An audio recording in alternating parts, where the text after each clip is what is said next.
Thank you. Thanks very much. Man, a lot of folks here. I really appreciate you coming out. We always try to time the Road Ahead event with winter weather, so it's worked out well. We were worried all week when it was so nice. So on behalf of Transportation Solutions, I want to welcome everybody to the Road Ahead 2017 version, the subject being Mobility on Demand.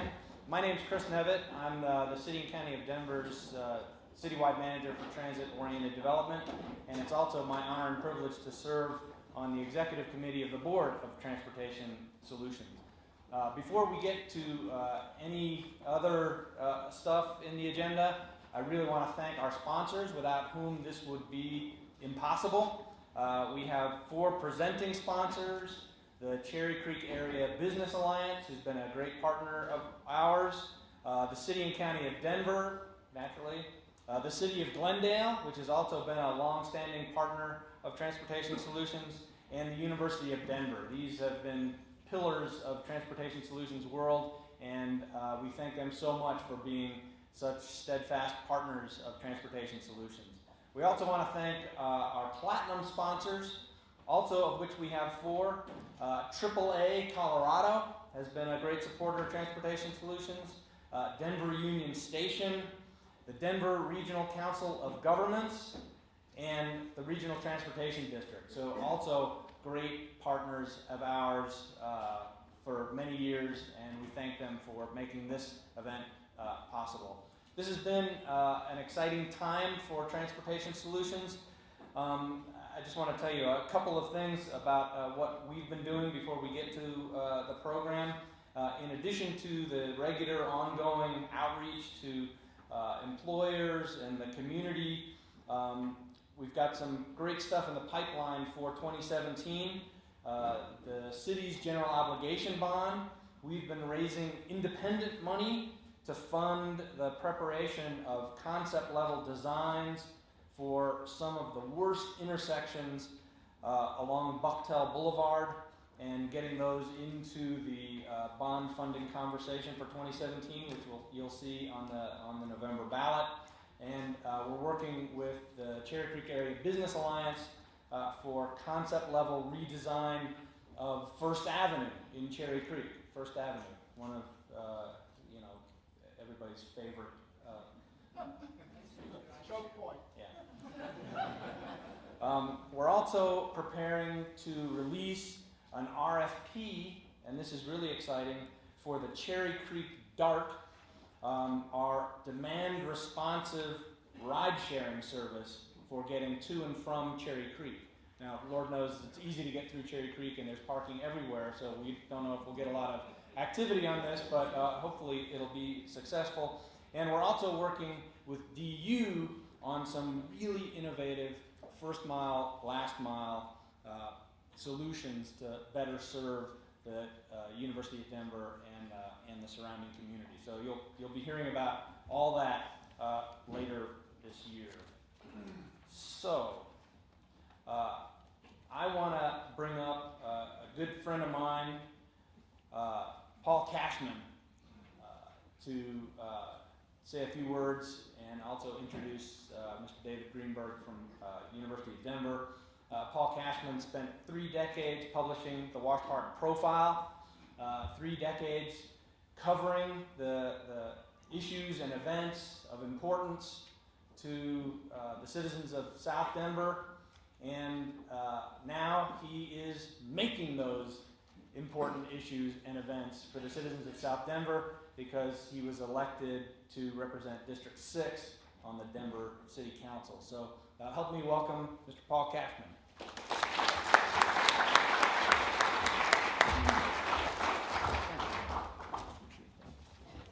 Good morning. Good morning. Nice chilly day. My name is Paul Cashman. I'm also honored to serve on the Board of Directors of Transportation Solutions. I'm equally honored to represent South Denver District 6 on Denver City Council. Welcome to District 6, and welcome to one of our district's most treasured assets, the University of Denver. And thank you all for being here for this annual, extremely important event. You know, City Council held its initial retreat a couple of months back to begin looking at the budget, Denver's budget for 2018, and transportation / mobility very quickly and very clearly rose to the top of our list of priorities. I assure you that if you were to spend time in any of our 13 city council offices, you would find that the great majority of the calls that come in concern constituent concerns and frustration about how very difficult it has become to get from point A to point B in the city and county of Denver. With that in mind, I want to thank Stuart Anderson and the staff at Transportation Solutions for their ongoing hard work in this area. I would also like to thank the University of Denver for their unwavering partnership on the University Station to Colorado Station Corridors mobility plan that is underway with the guidance of OV Consulting. Among the elements of that plan that had me so excited as I watched the recommendations coalesce is a multimodal sharing of uses along Bucktail Boulevard to our north. A longtime goal of mine has been to have Bucktail function as it was originally meant to be, a truly tree-lined boulevard for all people. I look forward to the day that Bucktail not only channels its rather modest flow of auto traffic from Logan Street over to Colorado Boulevard, but also hosts Denver's first bicycle superhighway along that route and first-rate pedestrian infrastructure as well. The station-to-station corridor plan may very well be the catalyst that the community and I have waited for a very long time. But while there's much work yet to be done to make any of this a reality, it would not have become even a possibility without the full-throated partnership emerging with a newly outward-reaching University of Denver. I'd like to introduce now a gentleman who, along with the University Chancellor, Dr. Rebecca Chop, is truly redefining the historic town and gown relationship, turning it into a new alliance that I'm sure will lead to mutual benefits for the community and the university as well. For the last 5 years, David Greenberg has served as Vice Chancellor of Institutional Partnerships for the University of Denver. In 2012, he was point person for the presidential debate at DU between Barack and Obama and Mitt Romney, which we might like to think now is the good old days.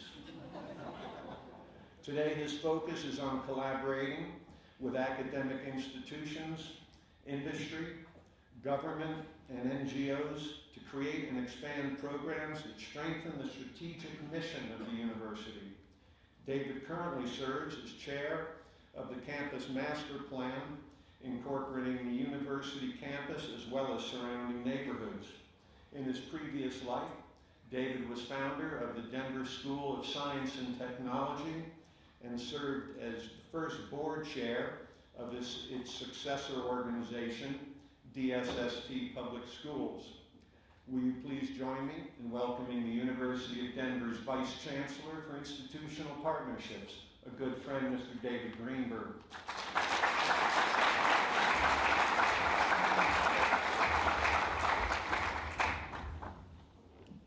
Good morning, and welcome to DU. We're totally delighted to have you here. I just want to talk for a second about sort of where DU is going to fit into this process. About 3 years ago, we started a strategic planning process for the university, separate and independent from all the other planning processes going on in the city, including what Transportation Solutions is doing. And the focus of the strategic plan, we touched 2,500 different people inside the DU family and outside in the larger community. And one of the takeaways was we have to figure out ways for DU to be more open to the larger community, to bring in a different mix from the larger community, populations who normally would never have come to DU. And if we're going to do that, we're going to have to think differently about transportation and how people get here. And so serendipitously, so that led us, number one, to the realization that the programmatic plans we had for DU required plans relating to the built environment and plans relating to transportation. So just to give you an illustration, DU is 17% surface parking lots. As we start thinking about the future and we get smarter and more technologically advanced about how people can get here, that provides an enormous opportunity for DU to rethink what it does with those surface parking lots and doing much more exciting things. So we are days away from announcing who our campus planning firm partner will be. We had a national competition. Valerie Kearns has been instrumental in this selection process. And our hope is that we dovetail this sort of look at how we build DU and the larger community into this conversation taking place about what to do about University Station, Colorado Station, and all the vision Paul has about repurposing Bucknell into much of, what did you call it, a bicycle superhighway? Is that, yeah, okay, that's the new meme, okay? And the bicycle superhighway, okay? So, so we think all of this is going to fit together incredibly well with what Chris is doing with Denver Right, and it's going to accelerate a lot of the exciting changes that are available to all of us. So DU couldn't be more pumped about what you're doing, and we think the DU community is going to turn into a DU village, and it's going to, things are going to be, when we hold another one of these in 3 years, we're going to talk first of all about how much has changed for the good. So we're really excited that you're here, and we're really honored that DU can be hosting this. Thanks so much.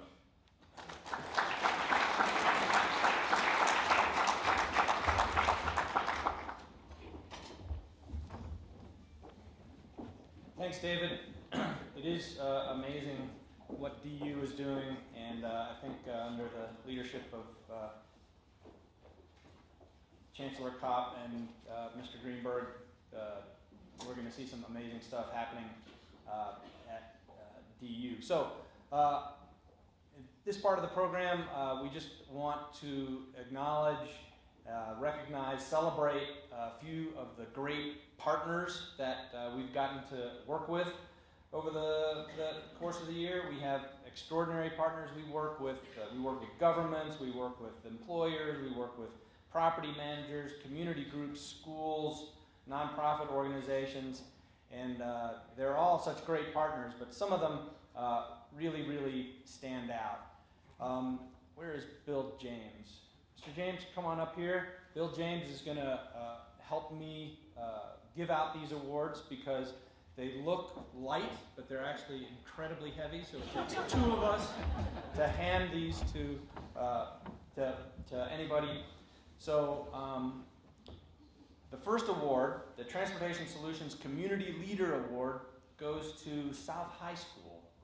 The students at South High conducted their own transportation survey to advocate for and improve student access to transportation options. And through that survey, they figured out that over 60% of the students attending South High use public transit. So that's a big number and a big constituency for public transit. So we want to honor the students, the faculty of South High who donated their time to help develop a transportation plan for the school. In recognition of their excellence in increasing the use of alternative transportation, we would like to present the 2017 Transportation Solutions Community Leader Award to South High School.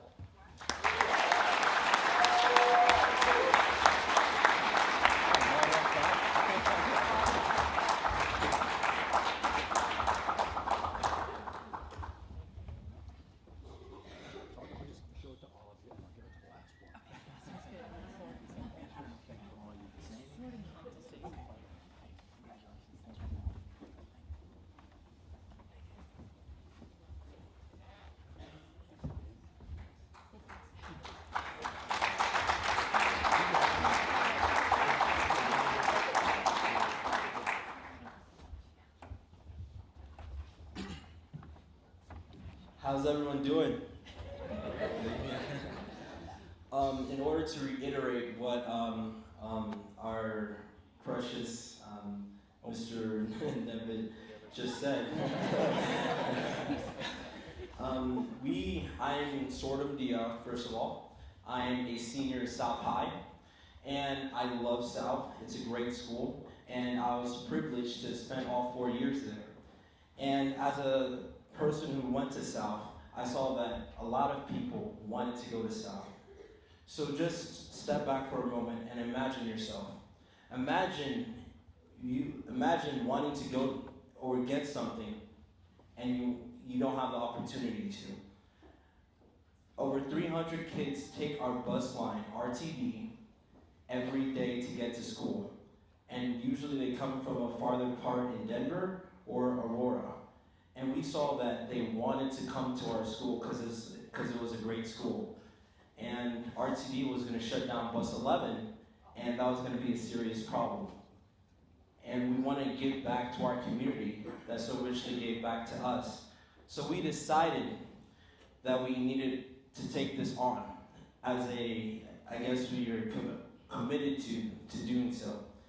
And we decided to first take surveys of how many kids take RTD, bus line 11 specifically, in our schools. And we found out over 300 to 400 kids do take that bus to our school. And 300 kids that would have missed the opportunity to go to our school. We decided to change that. So we did our research in different parts of Colorado and even in Denver. And we saw that why let anything stop students from getting the education they want and they need? So we decided, after we did our research, we presented that to RTD, and RTD decided to change their mind, and they decided not to shut down our school. Not to shut down our bus. I hope they didn't. I hope they decided not to shut down their school too. And I just want to thank my co-leaders as well for all their hard work and commitment. And I just want to thank you for being here and allowing us to share our story. Thank you.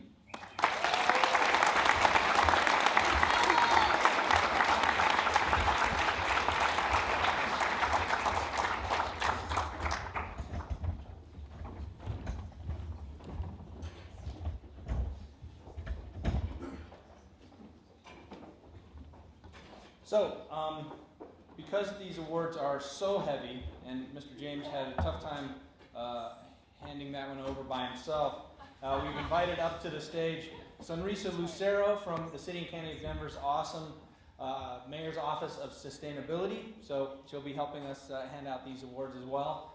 So give a hand to the Office of Sustainability and Sonrisa Lucero. Thanks for doing that. So we have three Transportation Solutions Champion Awards. The first one goes to Amick Foster Wheeler as a tenant at Colorado Center at the RTD Colorado station. Amick Foster Wheeler has demonstrated not only a commitment to their own employees' commuting needs, but in 2016 they also staffed a Bike to Work Day breakfast station event. Everybody loves Bike to Work Day, so they staffed that, which benefited all the tenants in Colorado Center. They also, there's October, Rocktober, there's Gotober, the Gotober Challenge. In 2016, Amick Foster Wheeler was also a Gotober Challenge campaign participant where they encouraged their employees to use alternative modes of transportation in the month of October. So in recognition of their excellence in increasing the use of alternative transportation for their employees, for the community at large, for their work on Bike to Work Day and Gotober and beyond, we want to present the 2017 Transportation Solutions Champion Award to Amick Foster Wheeler.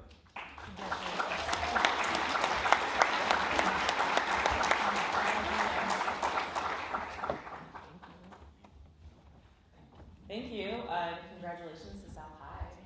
This is a very impressive project and a well-deserved award. We'd like to thank the executive nominating us for this award. Our office in Denver is right down the road here at Colorado Station in the Lincoln Property Building, so we are very grateful beneficiaries of the public transportation options that we have in the Denver metro area, and we have a lot of avid bike commuters as well. In particular, I'd like to thank Laurelyn Fabian over here for helping coordinate with our company through all of the events that we participated in this year. She helped orchestrate a partnership for the Bike to Work Day Station, which was incredibly successful. And she also took the time to come to our office to help register people to participate in GoTober, which increased our participation exponentially. So thanks again, and we look forward to continuing to work with Transportation Solutions in the next few years.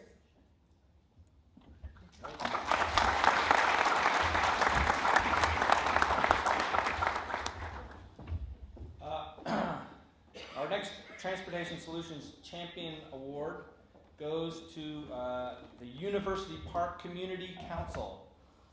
The University Park Community Council has been very active, has been a very active community group with the multi-station area plan and mobility study that we're doing for the University Station and the Colorado Center Station.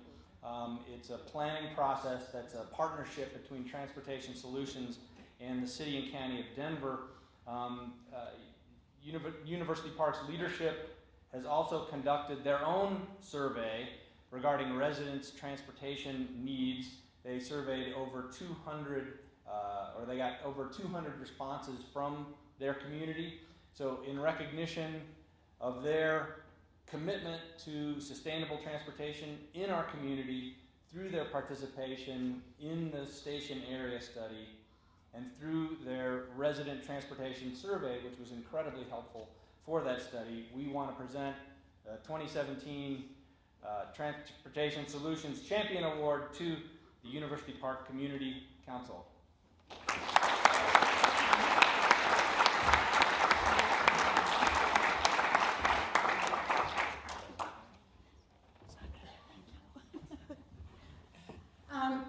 I kind of feel like this is a backwards award because I've been a community advocate and activist for quite a long time, and often we slog along without many results. This has just been a fantastic partnership with Transportation Solutions. We did our mobility survey. We are the neighborhood squished between the two light rail stations, and our survey indicated that although they're right there, we have trouble getting there. Most people drive. Most of our residents, they use the stations like once a month. So the intent of our survey was to try and figure out how can we make it easier for people to walk, people to bike, and not get in their cars to drive over there. So our survey was happening the same time that the study was going on, and it just got together. And we're thrilled. So thank you, Stuart.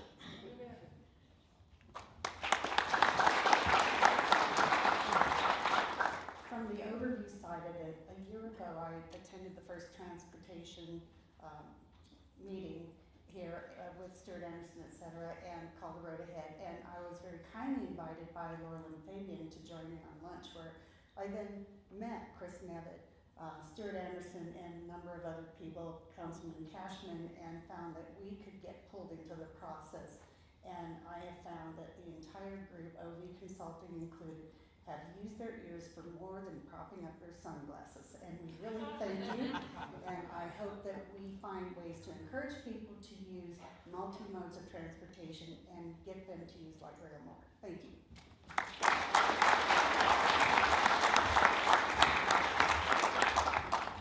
Using your ears to do more than prop up your sunglasses. I'm going to remember that. So, the next Transportation Solutions Champion Award, the award recipient is not here. He's in Witness Protection Program. Is Nick LeMasters, the mastermind at the Cherry Creek Shopping Center.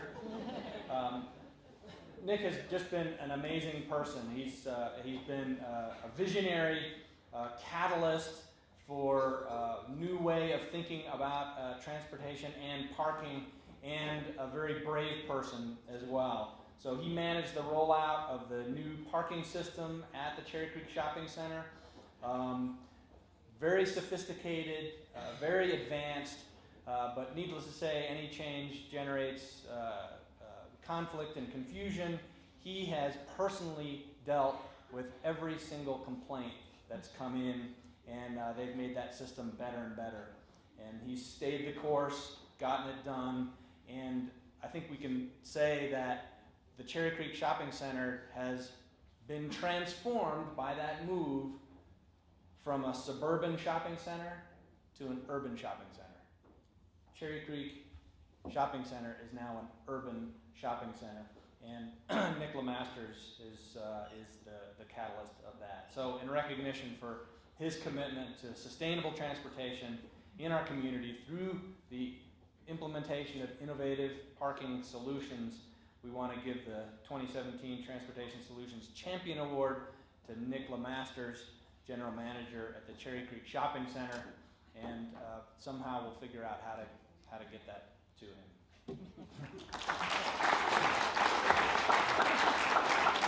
We'll hang on to that. Okay, so now we get to the main event. So the way this is going to work is we're going to have 3 national thought leaders talk to you about mobility on demand, and then we're going to take a short break and come back and get a panel of local experts to respond and give their own thoughts about what we've heard and how it may interact with us here in Denver. So the first person I'm really pleased to introduce, I've known almost as long as I've been in Colorado, Mr. Rut Bridges, futurist, entrepreneur, and author. So Rut is an author, speaker, advisor, and you've probably heard him before on driverless vehicles. He is a true apostle of the future. He has a physics and geophysics degree from Georgia Tech, serves on the Georgia Tech's College of Sciences Advisory Board, the Securing America's Future Energy Autonomous Vehicle Task Force. I don't know who came up with that name, but he serves on that entity. And the Colorado Department of Transportation, CDOT Innovisors Council. Since leaving an analytics software startup about 3 years ago, Rut has focused on exploring the economic, environmental, and social impact of disruptive innovations, particularly the driverless car. You're probably familiar with his 2015 book, The Driverless Car Revolution. It reached #1 in the robotics and automotive section in Amazon. And his second book, forthcoming, will be Driverless Conquers Congestion. We can only hope that that will be the case. So please welcome to the stage Mr. Rut Bridges.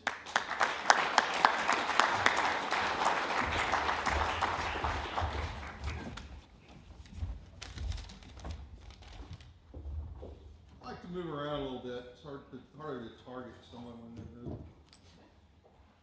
So let me start by saying that I'm here to talk about driverless vehicles and how they really could help us reinvent public transportation.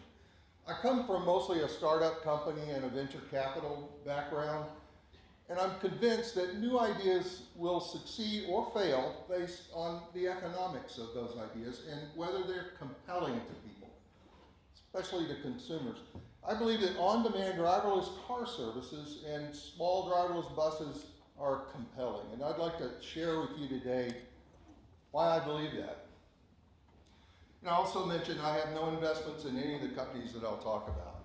People always ask that. So, let's talk about what the challenges are today for transit, okay? Transit is going to be competing with these kind of driverless car services, and I think there's a good way to integrate some of that with transit. That way? Good. So, why people don't use transit more? Well, DOT did a study, and on average it takes about twice as long to get where you're going on transit as it does if you drive alone. And that's why so many people drive alone. Buses, The guy gave me this quote in an interview for the book: "Buses take me from where I'm not to not where I want to go." And that is a serious problem. So if you look at how Denver commutes, well, it's about 7% of the people that take public transit, which is better than the U.S. average of 5.1. But most people drive alone. In fact, 9 out of 10. And of those who carpool, almost all those carpools are 2 people. So what do we do about that? Well, let me start by talking about driverless vehicles a bit and how they operate. So this is the image that a driverless car sees of what is around it. They use a technology called LiDAR, which is like a laser-based radar. And you can see people and bicycles and cars. They classify all that. They predict where all those people are going to be in the next 10 seconds. And that's how they avoid hitting them. So this is one concept car for 4-passenger driverless car, right? And as you can see, they're forward-facing seats that rotate, and part of making it successful is finding a really comfortable ride, that people are also productive in being in those cars. And you might wonder, is this something for the future? Well, this car actually, to a large degree, already exists. This is Mercedes' new luxury car, and it's a pretty amazing car. They've actually driven it around a lot of U.S. cities. It's a driverless car.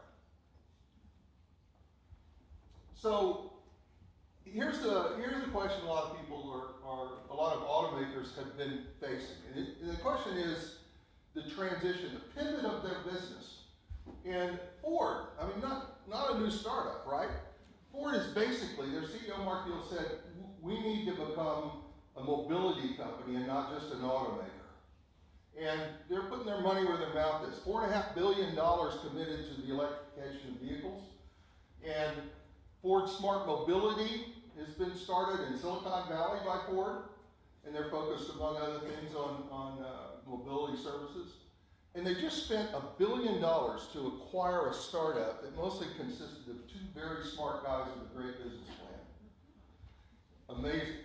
And GM is also very engaged in this. They spent $581 million to buy a driverless car startup called Cruise Automation. They spent $500 million to buy 10% of Lyft, a ride-sharing service. And they have said, just released this past week, they plan to have, by 2018, thousands of driverless vehicles in conjunction with Lyft on the road. Thousands.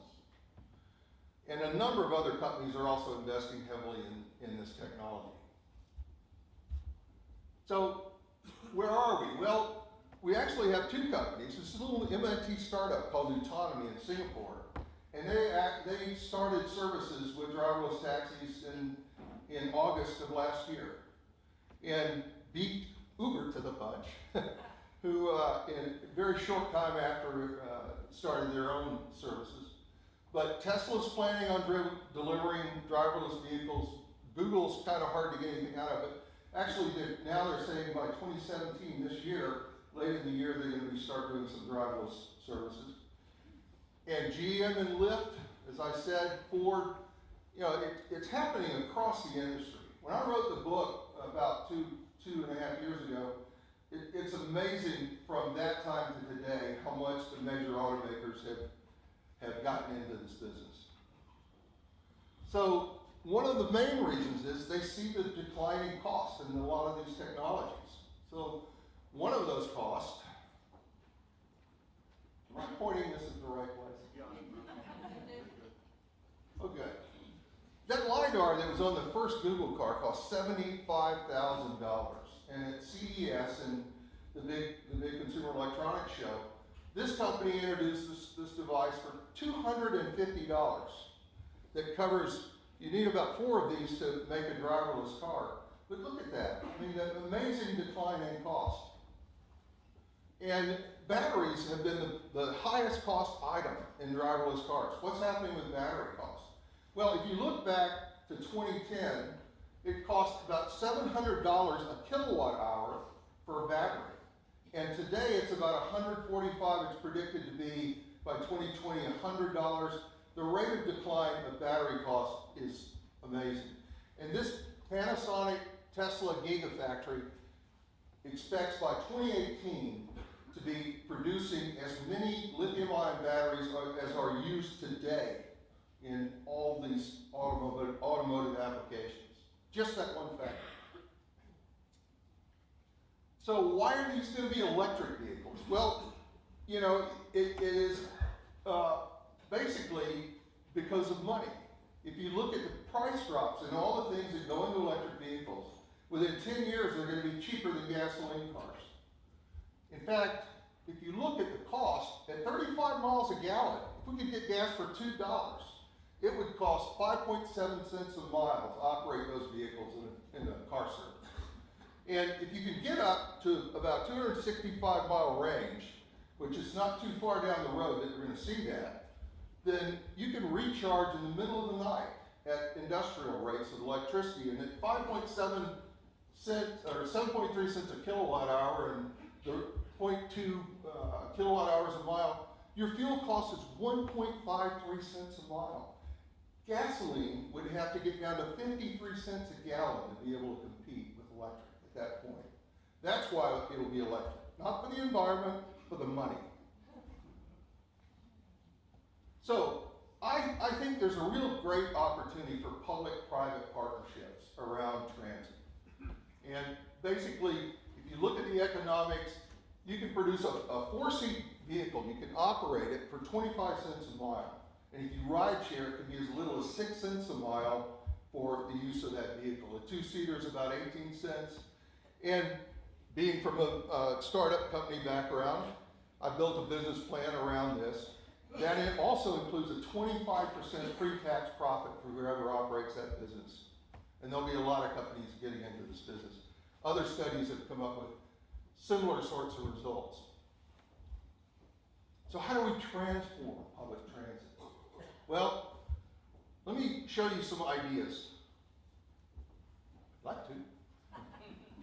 So basically, here's the issue. You can use one of these cars for about something like an eighth to a quarter the cost of a personally owned vehicle. This is the value proposition. When you look at venture capital investments, the first thing you look at is what's the value proposition? Are people going to buy? Why would people buy this service? Okay? It is safe 24/7 door-to-door transportation, faster commutes, less congestion, less pollution, and you don't have all the hassles that you have when you own a car. You don't have the hassles of finding a parking space.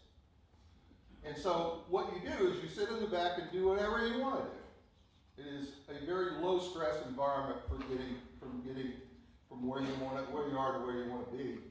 And you can work, you can do your email on the way to the office. Why is it so important? Well, if you look at the average family spends a fifth of their disposable income on transportation. So what kind of impacts would this have? Well, there we go.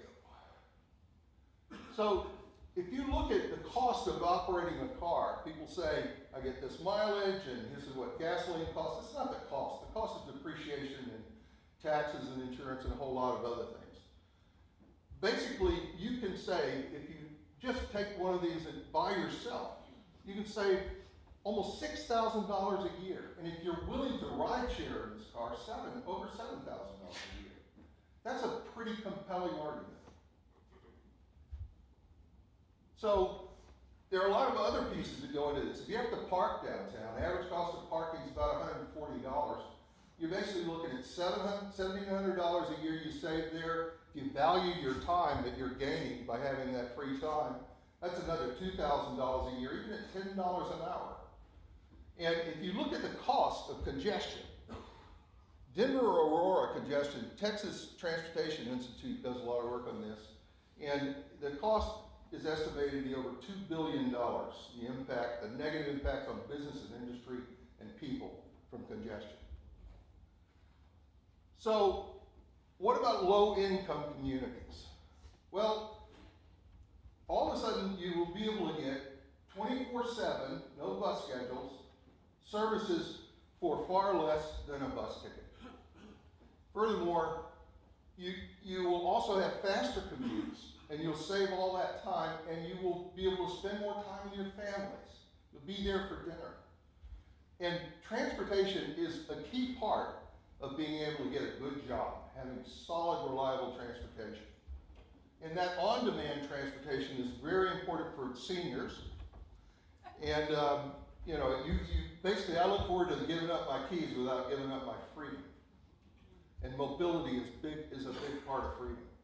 And for young people, for the disabled, and what I politely call the alcohol impaired, which are definitely people we want to get off the roads. So let's talk about safety. Last year, or in 2015, 35,094 people died on our highways. That is a statistic. I'd like to try to put a little reality around what that means. So imagine 250 Boeing 737s crashing and killing everyone on board in a year.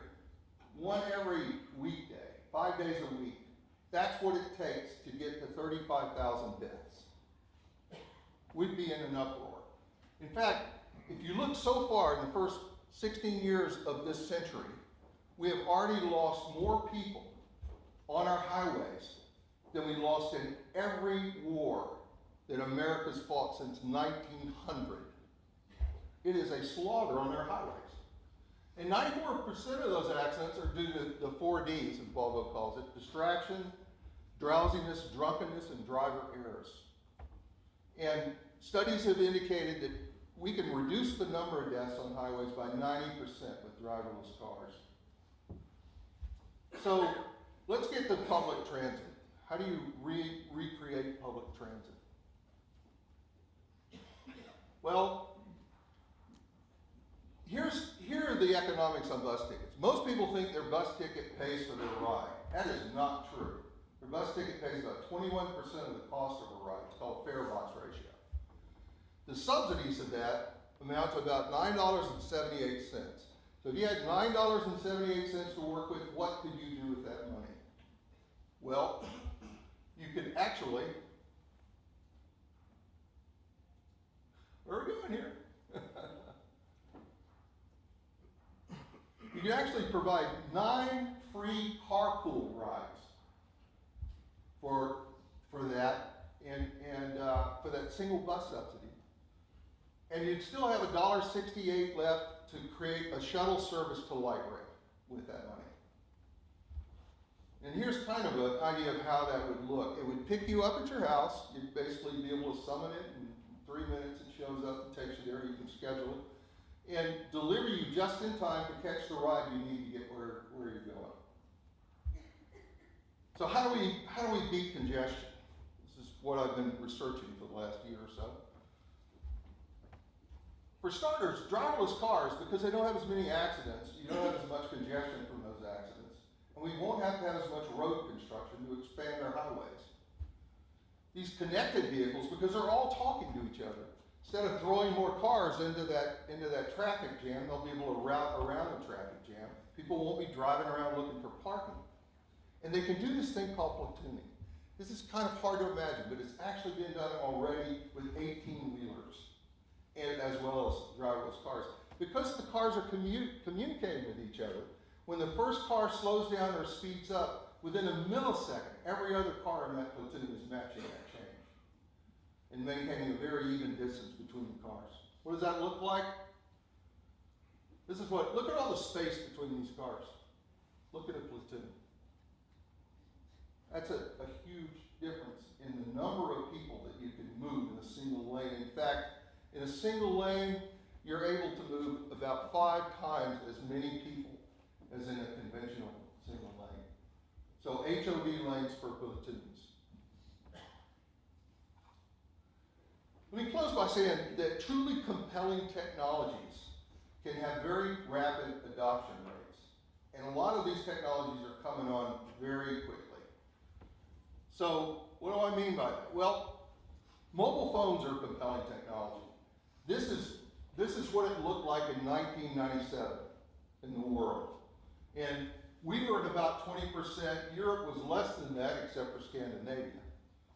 And here's what it looked like 16 years later. 16 years later.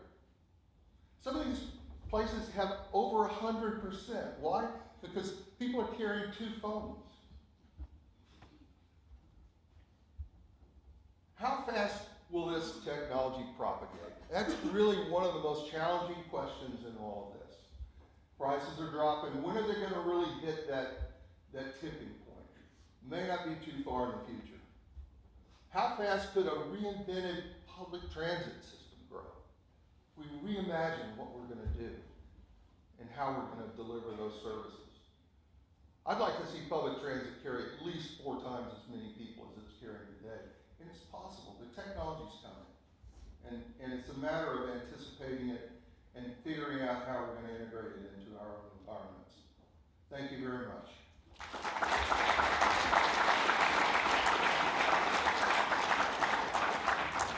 And I'm happy to take about 3 questions, as I understand that's the rule.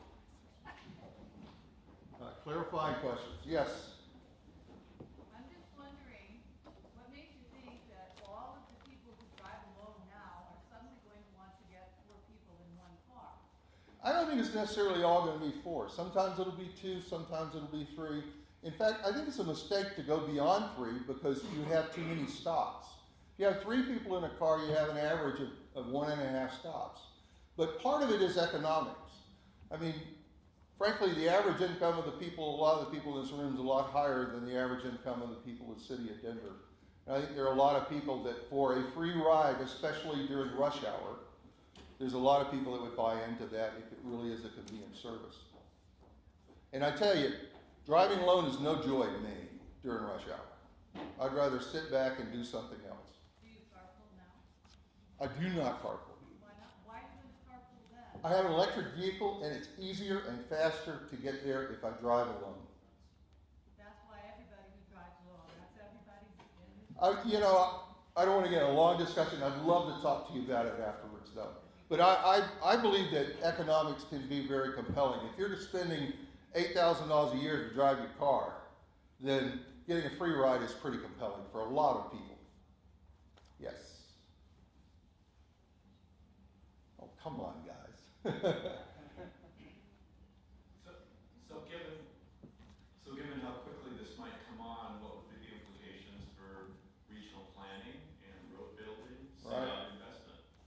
Well, if you look at the CDOT proposal, almost all of it is about repairing what we already have.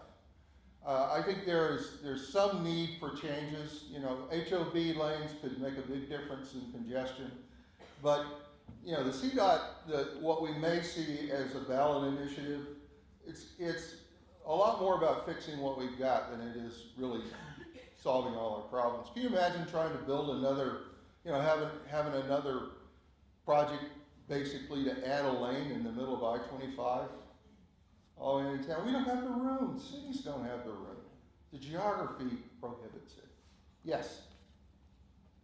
With all the I'm sorry, I pointed over. Hang on, Bob. And I'll be around for a while if anybody has other questions. One of the things that you mentioned was the value that this business proposal made or was based on. And part of what I see, and many people in this room see, is that the majority of people don't understand the true cost of solo commuting. If they did, they'd have driven this change long ago. How do you propose getting the rest of the world outside this room to understand the true cost of depreciation and insurance, wear and tear, maintenance, outside of filling your gas tank and paying your car loan? There's a huge cost, as you know. How do you propose getting that information out there? Because if it's not out there, what's going to drive the people to see the value? Well, I hope some of the people in this room and other audiences that I speak to regularly are going to become more aware of it. But I tell you, it depends on the demographic you're looking at. I did a survey of millennials, And I gotta tell you, they are really ready for driverless cars. You know, once they really understood what it all was, 80% of them actually would be willing to share a ride. And so there are a lot of reasons. Part of it, you know, I've also studied why people don't carpool ad nauseum. And the issues that they have really can be addressed. And a lot of it is personal security.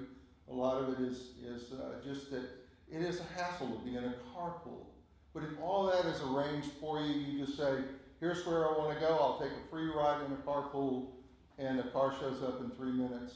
A lot of people are going to buy into that. And how is it free? It's free because we spend so much subsidizing buses. And I have to tell you, if you look at buses, and it isn't just cars, there are going to be driverless buses, and there will be some of that in that mix. But we spend an awful lot of money. The cost of this kind of a service is so cheap. That's really going to be the driver. So you think taking that tax subsidy that we put into public transportation to make it affordable at the fare box would then be used to create a fleet of public transportation automated vehicles? That's correct. Thank you. Thank you. I was. You want to take one more? Oh. It's pretty interesting. It's up to you. I'll be happy to take another question. All the way in the back. Let's Did you have somebody? That's a great question. You know, there are a lot. There's a lot going on. I got an email if I want to provide input for the federal, you know, the one that they're talking about in the Senate. But I was in California when they first came out with their regulations. This is how bad it can get. California's #1 regulation on driverless cars was a driverless car must have a driver. So there's an education challenge in that area too. There are a lot of statewide regulations that are mostly focused on that are coming on that basically say driverless cars will be treated just like other cars. They have to obey the rules of the road. There's one in Colorado, in fact, that follows that line. So there's a lot to be done in the regulatory area. I think the biggest issue and the thing that's driving a lot of this is that the safety factor. If you can save that many lives and prevent that many families from being destroyed, I mean the pedestrians and cyclists that are hit, and motorcyclists too. It's all over the place. These are much safer vehicles. Thanks.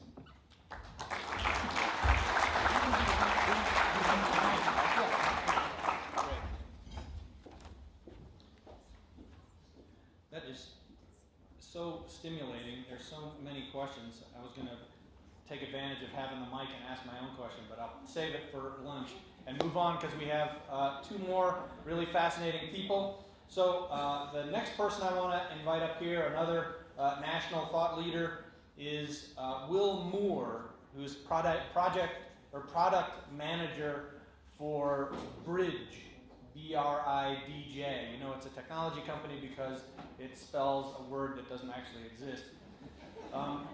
So he's the leader in creating, Bridge is a leader in creating smart cities through smart mass transportation, not the individual driverless car, but through mass transportation. Bridge has been recognized in the New York Times, in The Economist, and most major American technology publications for its work in creating a smarter city through better mobility. Will graduated from Middlebury College in 2014, which blows my mind, with a BA in computer science and economics, and he was the first software engineer on their technology team for Bridge. Bridge is doing amazing stuff in other cities, and we hope to have them working in Denver before long. But let's bring up Will Moore, product manager for Bridge.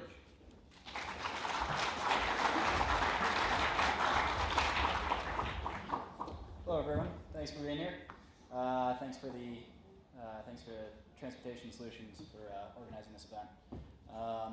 So I'm here to talk a little bit about how Bridge fits in to the evolving demand-responsive ecosystem. Let's see if I can make this work. Cool. All right. So let's start a little bit about what we know. So we know that tons of people are moving to cities. We know that population is growing, and that often existing infrastructure can't scale fast enough to satisfy all of that demand. So we have that, and then we have this growing awareness of on-demand mobility solutions, transportation solutions.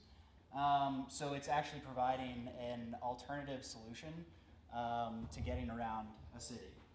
So we have this existing infrastructure that can't handle all the demand, so we have this excess demand, and then we have the awareness of demand responsive vehicles, transportation solutions. And so what we believe at Bridge is that fitting 1 or 2 people in a vehicle doesn't complete, it's not the complete picture, and that we actually have to focus on getting up to, so right now we are operating in Boston and Kansas City with 14 passenger vehicles. And so if we can take 14 vehicles off the road, that's a really compelling argument, and I think it'll help us reach peak efficiency and a sustainable solution. So what is Bridge? So Bridge is a pop-up transportation system. So what does that mean? I think it might help to talk a little bit about how we got started, which our founder, Matt George, went to Middlebury also, which is in rural Vermont. So there aren't a lot of transportation solutions when you're trying to get home for Thanksgiving or Christmas. So you realize there's this pop-up demand for transportation solutions between rural Vermont and major city hubs like New York, Boston, and Philly. So he hired bus driver, like 54 passenger vehicles to take people home, take students home at the beginning of break, and then bring them back after the holidays. So that's kind of where the idea of pop-up transportation was started. And after graduating, he realized that really doesn't only apply to colleges, it very much applies to cities as well. So that's when we moved to Boston and started service in 2014. So we use demand aggregation and efficient routing to maximize the number of people that we can get on board. And we're trying to fill the gap, just to give you a little bit more background, we're trying to fill the gap between public transit and ride-hailing services like Lyft and Uber. So unlike Lyft and Uber, we have centralized pickups. So that enables us to aggregate that demand efficiently and minimize the number of pickups and provide more direct trips. And unlike public buses, we're not tied to static routes that rarely change. We're able to adjust in real time based on who's on board. So that enables us, again, to decrease travel times and actually decrease walk times as well. So I'm not sure how many people know about Bridge, so I'll give you a little background about our technology. So there are 3 components that I'll talk about. The rider app, our driver app, so how drivers know where they're going, and also our service area, so how we determine where to dispatch vehicles. So we have a mobile app, iOS and Android, similar to Uber and Lyft, and you register and you tell us where you are and where you want to go. And if you are in our service area, we provide you with a list of trips that match your origin destination, and we try and we guarantee an 8-minute walk time, so you're not walking too far to your pickup or walking too far from the drop-off to your end destination. And these prices will be determined by time of day, popularity of the route, and the trip length. And once you've purchased your trip, you're able to track your bridge, you know exactly where it is, so you can get to your stop on time, and you don't have to worry about whether or not your tracking app is just gonna crap out on you and then the next vehicle comes in 20 minutes. And so once to board the bridge, so you get directions to your start destination, and to board you just show the driver a pass that is easily accessible in the app. And then once you board, the drop-off stop will be cleared, and again, a maximum walk time of 8 minutes, and we'll give you directions to your end destination. So we also will send you a notification when your stop is next, just to make sure you're paying attention and don't miss your stop. So what's the value proposition to users? One great feature is the reserved seating, so you don't actually have to worry about whether or not you're going to be able to get on the vehicle. You know that you have a seat.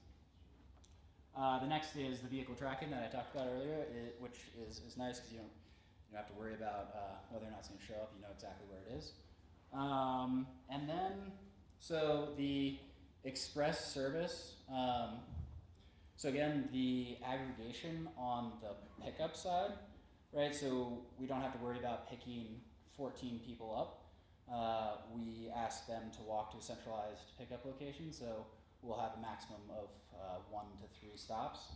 And then we have the adaptive routing on the drop-off side, which enables us to selectively choose where the drop-offs are based on who's on board.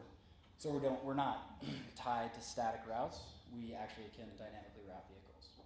And then another interesting point is you're splitting the ride with up to 14 people, so the prices are somewhere in between public transit and a ride hailing service. So, how do drivers know where to go? So pretty simple. They log in and are presented with turn-by-turn directions from stop to stop. When they arrive at a stop, they're presented with information about how many people are getting on and how many people are getting off. So really all they have to do is drive from stop to stop and check passes to make sure people are getting on the right vehicle and have a pass. So what's really interesting is how these vehicles get dispatched and where they get routed.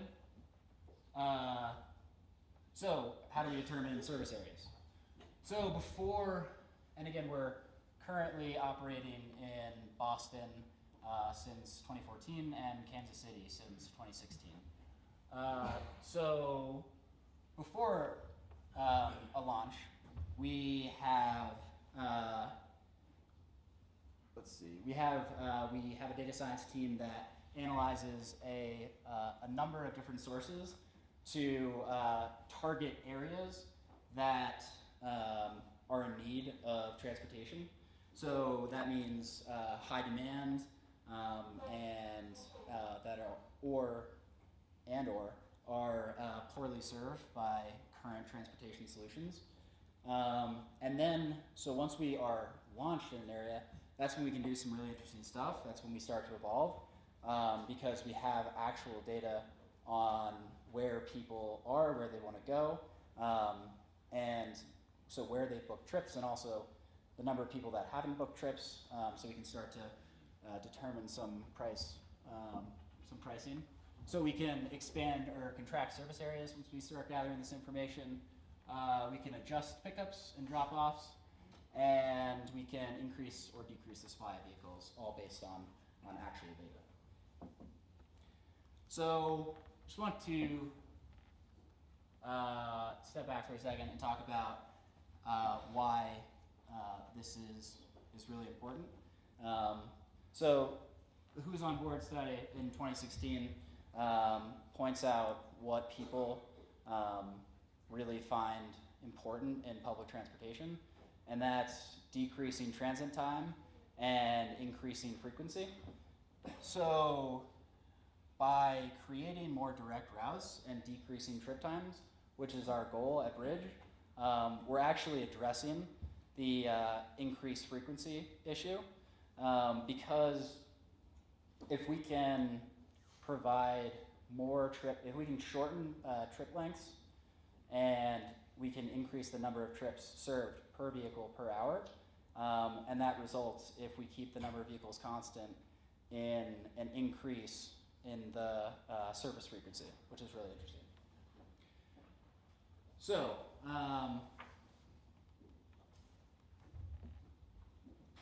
so how can we bring this to as many people as possible? And that's why partnerships are really important. And yeah, public-private partnerships are going to be very important going forward, because they can bring this technology, we can implement this technology fast. And because agencies have vehicles, drivers, infrastructure, and we have the technology layer that can route those vehicles efficiently.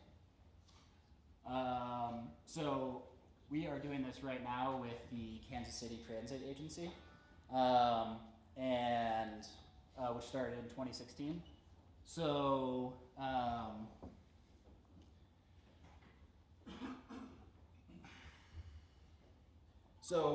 it's fascinating working with the transit agencies, because we don't have to be tied to the same economic incentives that we face as a private company.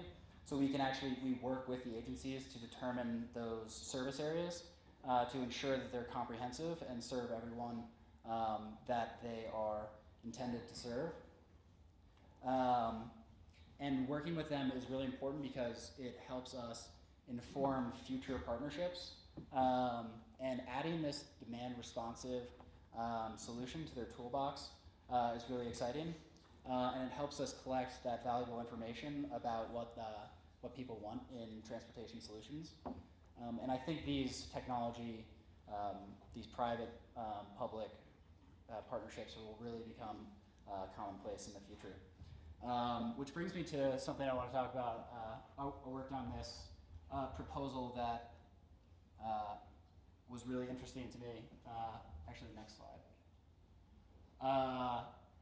Submitted a proposal for an RFP proposal for replacing Winthrop's Massachusetts transportation system.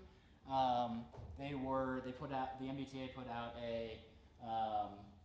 an RFP to operate and maintain MBTA vehicles, and we submitted a proposal which outlined replacing those vehicles with more flexible, so we use those Ford Transits that were shown earlier, and replaced with Ford Transits, which would be ADA accessible, and then have a blended solution where we provide exactly how it is now, a static routing solution, and then slowly work with the MBTA and the people of Winthrop to actually introduce some of the bridge technology layer.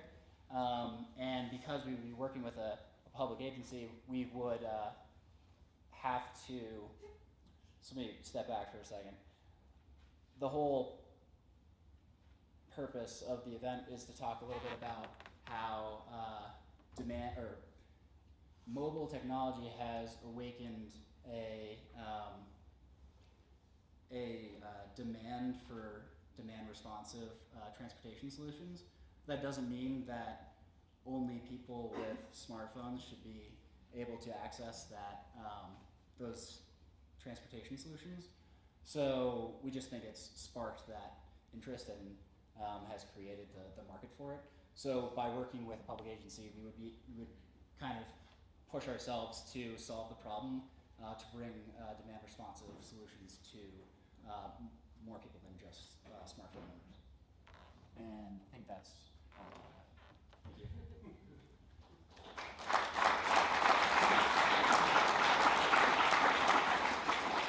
So I think it was clarification questions, and I think, sure. Is bridge technology and how you're operating today fully ADA compliant? So you have to, one of the features of Bridge, you can contact support through the app, and if you request a ride as ADA accessible, we will, yes, we will, we have a vehicle on, in our fleet that is ADA accessible. I think, did you say wait until? No, yeah. Yeah. So given that you define surface areas and obviously have to operate Yep. the business, can you talk a little more about the population characteristics and land use characteristics that you can support, particularly density, both pop and employment? Thinking as a local government here.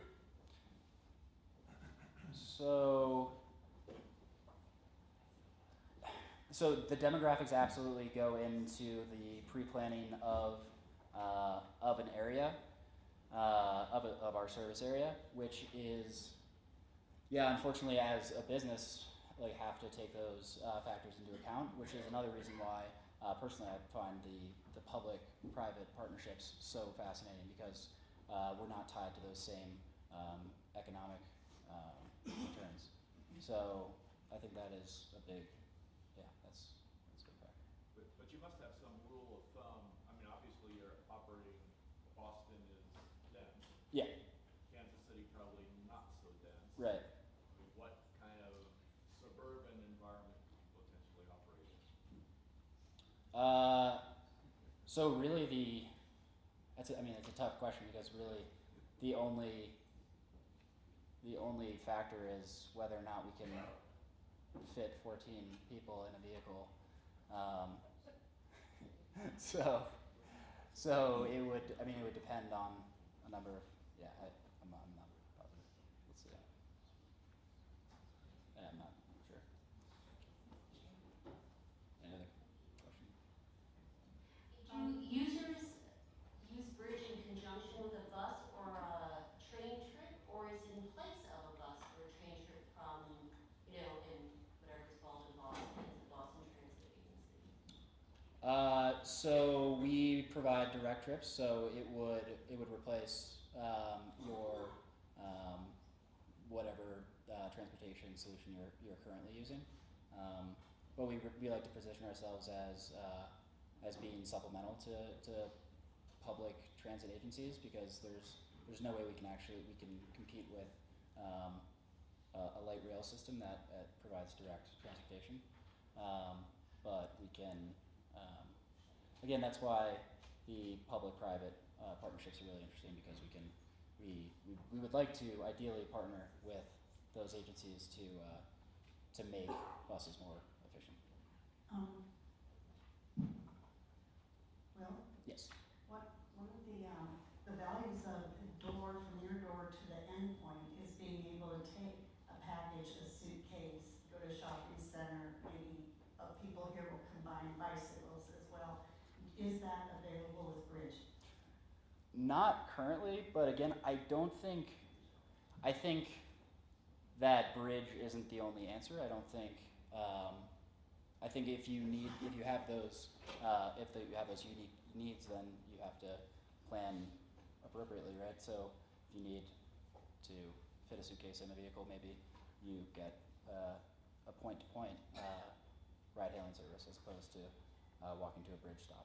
I was actually thinking of shopping center transportation, for example, which could be very valuable, getting people into Cherry Creek Shopping Center, for example, and how the biggest constraint is carrying something. Right. So, okay. Oh, you didn't mention autonomous vehicles, but isn't that obviously the next step? You should talk to Rep. Yeah, absolutely. I mean, the driver app is designed in such a way that the vehicle just needs to be routed from stop to stop. So if an autonomous vehicle can do that, that would be fantastic. Do your current services run 24/7, or is there a fixed time? We currently operate between the AM and PM commute times, so 3-hour period in the morning and 4-hour period in the PM. Thanks.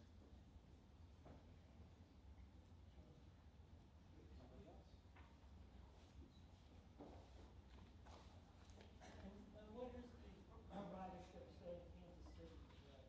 On how many buses are operating in this city? I don't have the exact numbers for Kansas City. I think we have about 10 vehicles currently operating.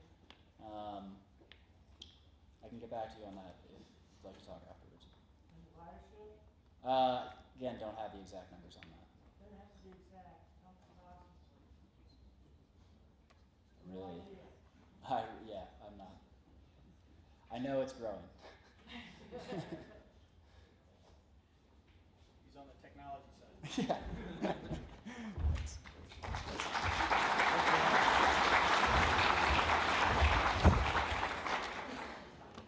Thank you, Will. That was great. And the question about the integration of Bridge with driverless technology seems like something we might be exploring later. So, our third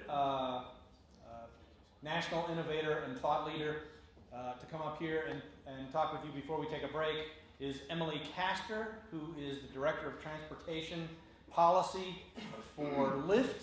Lyft, the soft and cuddly alternative to Uber. They're the pink mustache people. There you go. Yeah, pink mustache. You've seen them everywhere. Emily was a member of the original Lyft team, and she's been on the front lines of ride-sharing policy since the birth of the industry. She works with transportation agencies across the United States to integrate Lyft as a viable alternative to car ownership and driving, and understanding the impacts of that on infrastructure, behavior, and the environment. Emily started her career in the policy sphere, working on transportation policy for a member of Congress, and then later served as a financial advisor for municipal infrastructure projects. So, want to bring Emily up. Where is Emily? There you are. So, Emily Castor from Lyft.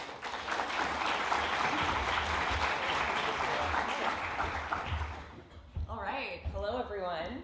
It's nice to be here this morning, and I think we've had some great presentations already that really tee up this discussion that I want to have with you, because you heard from Rhett all about the promise of driverless technology, and you heard from Will about what's happening today with the transformation of transit. And I think the convergence of those two things is really where the promise lies for Lyft. So I want to talk to you a little bit about sort of where this will unfold from the perspective of its impacts on cities. Because I think when you're talking about an emerging technology like autonomous vehicles, it's really tempting to think about the gadgetry and sort of the allure of the device itself. But what really matters is sort of the usage models that apply to these kinds of technologies. So, sorry, I have to turn my head around a little bit here to see my slides. I wonder. That's what I'm going to do. All right, I'm free. Okay, so I think the real question that those of us who are engaged in the policy space care about, and those of us who are living in communities around the country care about, is whether this technology is going to have the opportunity to improve our lives and really to bring new benefits and help our cities, or whether it's going to create negative externalities that could impact us in undesired ways. And that's a policy debate that's starting to happen very rapidly in areas around the country at all levels of government. And so I want to dive into that question, sort of give my perspective on what I think the answer might be, and which scenarios are those that may have a more likely probability of resulting in a positive outcome. I think that there's certainly benefits around safety. Obviously, reducing human error in the operation of vehicles can have a tremendous benefit in reducing the loss of human lives. We can also greatly expand mobility. But I think two other questions about the impact of autonomous vehicles that are circulating and that have much sort of less certain outcomes are the questions of whether or not this technology will reduce aggregate vehicle miles traveled, reduce total miles that passengers are out there, and reduce carbon in our transportation system, reduce emissions that impact our environment. So I would suggest that the most important answer to that question is another question, which is answering, will these be shared vehicles or will they be personally owned? Because that is the fulcrum on which all of the sort of negative scenarios and the positive scenarios will rest. And I would suggest, not surprisingly, that shared vehicle platforms will be the way of ensuring the most positive benefits from the rollout of autonomous technology. The good news is that the world is already starting to shift from an ownership-based model to a ridership-based model. So I want to share a little bit about our experience over the last several years operating Lyft and seeing how consumers have responded to mobility as a service and the challenges and opportunities with that business model. So we've observed that there are a number of potential ways that a shared platform can really actually achieve that desired impact of reducing aggregate vehicle miles. I would suggest that these are a few of the primary mechanisms through which that can occur. We can directly reduce vehicle miles by putting more people in a single vehicle, and I'll talk more to the person who's a skeptic of carpooling, because we are carpooling nerds at Lyft, and we've studied this a lot, have a lot of data about what people will and won't do. I would also suggest that when people pay for their travel on a per-use basis, that they will consume less of it. That when you own a personal car yourself, it's bundling your transportation purchases and then sitting it in your driveway so that it feels free each time that you use it. There's that sunk cost. Generally what you observe in consumer behavior is that when you unbundle payment for services or for goods, that people will consume less of it because the incremental cost of each additional use becomes much more visible to them. In the same way that in the music industry, when the album died and we moved to a world of MP3s and streaming, where people could access songs on an a la carte basis, that people actually started to buy much less music. Not so good for the music industry, but if we're talking about a similar phenomenon with respect to vehicle miles, it could be very promising. And finally, we have an opportunity to actually use on-demand shared mobility as a way to feed people into high-capacity transit corridors that can transport people extremely efficiently, but today are only reaching a certain percentage of the population.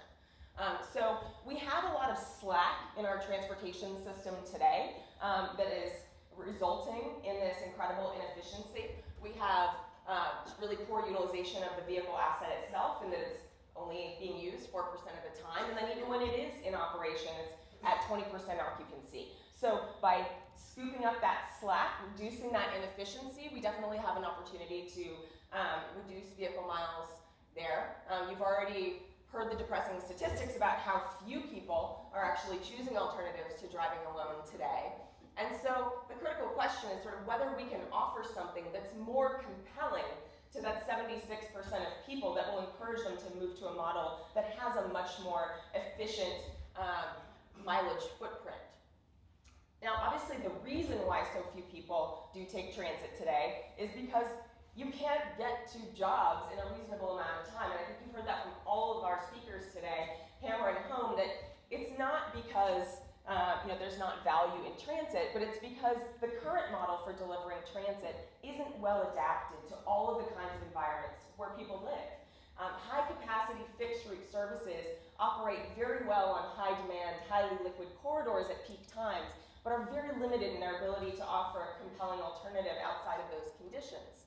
So we've for very, very long, we've given people basically these two options, this dichotomy of macro transit, being the only kind of transit that's really been available on a shared basis, and then car ownership on the other hand. And macro transit is so prescriptive and limited in the conditions in which it can operate at that sort of frequent basis and that low travel time that you heard is so important to consumers' choices, that the vast majority of people have opted out and they've said, I want something that gives me freedom, that will always be reliable, that reduces my travel time instead of transit, except for those sort of special pockets that are really close to fixed route services in high density areas. So we need instead a type of transit that operates well in lower density environments. Yes, we also need to make changes to our land use. Yes, we need to build more housing close to transit. We have a movement of YIMBYs, I think, now in a lot of urban environments.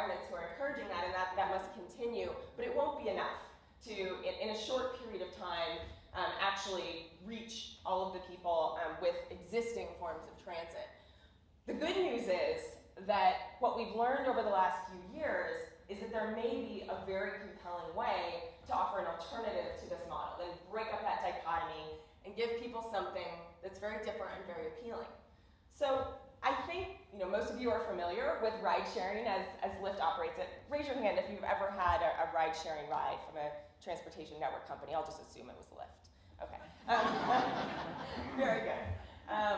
So you all know what I'm talking about. I started with Lyft in June of 2012, the first week that we started operating. Less than a year later, we had achieved 1 million rides and thought, wow, we've really made it. Like, this is really hitting a chord with people. Amazing, right? So that was a little over 3 years ago. So 2016, we saw, in just the last month of the year, 18.7 million rides, which comes out to about 220 million rides on an annualized basis in 2016. So that's a pretty good growth curve. That's pretty rapid adoption. And I'll tell you, when we started out in 2012, and I told people that I was going to be working for this startup that was going to let everyday people give rides to other people in their personal cars with people they didn't know. People said, well, what about the axe murderers? And how are you ever going to get anyone to do that? And that sounds terrifying, right? So yes, I think that there will be unique challenges as we move toward autonomous vehicles, but let's keep this experience in mind that our society has had over the last few years, because actually we have very rapidly seen consumers shift their attitudes and normalize a technology that was considered almost unthinkable a few years ago, because it has offered such a compelling value proposition in terms of transportation to those folks. We're operating all over the country in 240 cities. We're covering 55% of the US population. We're going to be at 300 cities by the end of this year with our current launch plan. So this is not just the coastal metropolises. It's not just the center cities. It is actually reaching out and providing meaningful, convenient levels of service in suburban areas, in metropolitan areas that have not had access to transit in the past, and where car ownership is the dominant form of transportation. So let's get into carpooling. How are we going to get people to share these rides?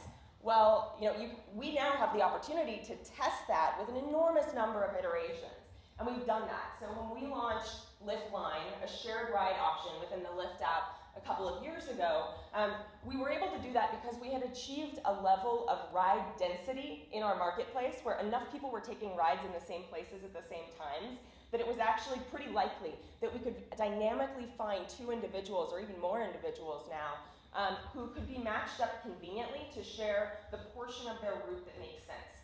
Now, there are a lot of problems with carpooling and why people don't do it today. One of the problems is a coordination problem, an information problem, that yes, there are lots of people going where you're going at the same time, but how do you find them conveniently? How do you create a reliability in that experience so that if you try it 5 times, it'll actually work all 5 of those times instead of flaking out the first 4 times and causing you to never try it again, which is the problem with a lot of carpooling apps that haven't gotten traction.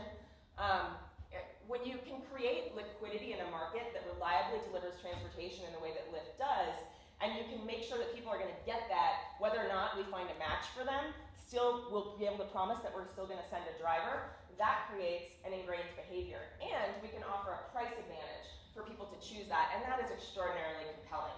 Lyft is a product with what economists would describe as just enormous sort of price elasticity. Like, people want to consume more of it, and if you drop the price, you see a big increase in demand because people really like the experience and they would like to use it more often if they could afford it.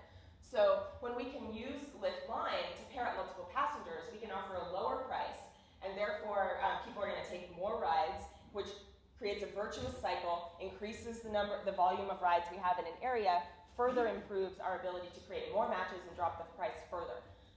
There definitely are limits to the level of delay and inconvenience that people are willing to accept as part of a ride-sharing experience, and we've been able to dial in really specific data about that. We even know that people don't like to see the driver driving away from them, even if the overall route would have been shorter to be matched with a particular person. They just want to psychologically see that vehicle traveling in their own direction. And we understand sort of what the percentages of delay are relative to the total length of a person's trip that someone will tolerate. in exchange for certain levels of price. So that information, I think, has gotten us to the point where clearly we're seeing very strong adoption by customers on our platform of this option. We only can offer it in markets where we've gotten to that certain level of ride density that simultaneous matches are actually likely and frequent. So we only operate that in about 15 markets, but in those places, a very large percentage of folks are choosing it. So, that's a way that we can definitely reduce vehicle miles. Let's talk a little bit about how this integrates with transit, because I've worked a lot on that over the last couple years, and it's been super cool to see how transit agencies are starting to reimagine their role and how they can actually partner with providers like Lyft to address some of the most challenging use cases for transit to serve. I would say that the most common ones that come up are first and last mile connections, paratransit for individuals with disabilities, which is a low volume category and therefore very costly for transit agencies to serve and doesn't provide the level of service that many in that community would like. And then of course, delivering transit in suburban areas. That's a photo of Centennial. We're doing a cool pilot in Centennial where the city is actually subsidizing people to take Lyft line rides to get to and from the Dry Creek Light Rail Station because it was so expensive for them to offer their own shuttle in that area, just not enough ridership to really make that pencil out, and it wasn't as convenient for people as just taking a Lyft line ride. So that's an exciting model, and we're seeing a lot of other places around the country in various forms where we can experiment with that and see how that can augment transit. Also off-peak times, something overnight situations like that are very difficult for transit agencies to serve. So we're able to develop partnerships in more and more of these places, which can feed people into the high capacity transit networks that will allow them to choose, not to provide their vehicle a full length commute into town. This is just a snapshot of the Centennial partnership. You can see it's targeting that suburban zone through a geofence that we set up inside the Lyft app. This was one of the first experiments out the gate, and I think we've learned a lot from it, and we're starting to iterate on that and export that model into a bunch of other places around the country. The biggest barrier to the success and frankly the sort of market opportunity for this kind of service is the cost, right? If we want to get people to and from transit stations every single day or be part of their commute, we need to be really affordable. We need to be more affordable than owning a car. And right now, if you're in a metropolitan area, you're out in a suburb, your trip lengths are such that it's probably not cheaper for you to take Lyft for your daily commute. So that cost per mile is a real challenge for us. So you talked about vehicle miles. Now let's talk about carbon, because that's the other big question, right? About the impacts of these mobility services and whether we can create a better world through rolling them out. I would suggest that we really need to focus on electrifying vehicle miles. And what we've seen in electric vehicle policy throughout most of the country to date has been a very ownership-based structure, both at the regulatory level and the policy level, focused on encouraging people to buy electric vehicles on a personal basis, which made sense because that was how most people got around. But there have been a lot of limitations to the success of that approach that have resulted in a very small percentage of the population owning electric cars to date. Now there are certainly benefits of some of the new vehicle technologies for EVs that are coming on the market. You have the Tesla Model 3, you have the Chevy Bolt coming out with 238 miles of electric range at about $30,000 before incentives. So that's gonna help start getting more people into these cars, but there's also still a high upfront cost. There's concerns about access to charging infrastructure, particularly for multifamily housing, and just a lack of consumer familiarity and willingness for people to commit to an EV being their only car. So these are things that have been hard about getting individual purchasers to use EVs. But I would suggest that for fleets, it's a very different calculus, and that fleets may actually be a much easier technology to get electric vehicles rolled out with. So the reasons why a fleet like Lyft in the future, especially as we become autonomous, might choose electric powertrains would be, first of all, lower variable costs. And I think Rut touched on this a little bit, which is that basically when you're thinking about the total cost of ownership of a car, if you don't drive a lot of miles, then the variable cost of fuel is a relatively small percentage of your total cost. If you drive a really large number of miles, it becomes a much larger percentage of your total cost. The variable cost of electricity is lower than the cost of gas. And especially if you are optimizing your charging to do it at off-peak times, has benefits for the grid and also for saving money, that would entice a fleet to choose that for economic reasons. That ties right into the high utilization. We're going to get the most benefits of any type of user of an electric vehicle. We also have the ability to sort of optimize the management of the fleet and to recoup costs on maintenance, because electric vehicles have fewer moving parts and they are just cheaper and easier to maintain, which will be important for a fleet that has to staff its maintenance operations. So let's talk now and close this out by talking about autonomous, because that's what we've all been building toward, right? So you understand now the dynamics of shared platforms and how they may relate to electric vehicles, what the potential is for reducing vehicle miles through these mechanisms. But we actually really need all of these technologies to work together with autonomous in order to maximize their full potential. None of them really can transform our transportation system alone. They each make each other better. So with sharing, you heard that cost per mile is a big barrier, and that if we can't get our costs way down, we can't be affordable to actually replace car ownership. So automation can help us do that by dramatically lowering the cost per mile of providing transportation service. It can get us to an inflection point of market adoption that will dramatically increase market size. Now, with electric vehicles, you just heard sort of why it's hard to do that on an individual ownership basis. They really need sharing. We need that to get EVs out there. And autonomous technology will benefit from, for its viability, from both shared platforms because of the cost efficiencies of doing that, as well as from vehicle electrification. So this is really a triad, and it is something that we're excited to be working on piloting. So you heard also that our partner is General Motors. And General Motors not only invested $500 million in Lyft, but is also partnering with us on a strategy to build a network of shared electric autonomous vehicles.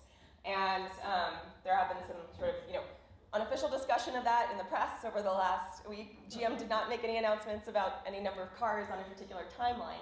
But what we have said in front of Congress and testimony last week was that we intend to be piloting this service to the public this year, actually in 2017.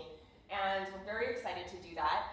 You can imagine that how we would roll that out is perhaps much easier for a company like Lyft to consider than a company that's just trying to invent a brand new mobility service on day one with autonomous, because we already have this liquid market, a reliable user base, and familiarity with the streets, with a lot of data that we've been able to collect over the last few years that show us the optimal locations for routing, high ride density, good environments for initial urban testing of autonomous vehicle technology on a shared basis. So if we can be successful with that model, the projections that we're starting to see from academia are really just staggering in terms of what the benefits could be. This number comes from a simulation study that was done by researchers at Lawrence Berkeley National Laboratory, not known for being hyperbolic.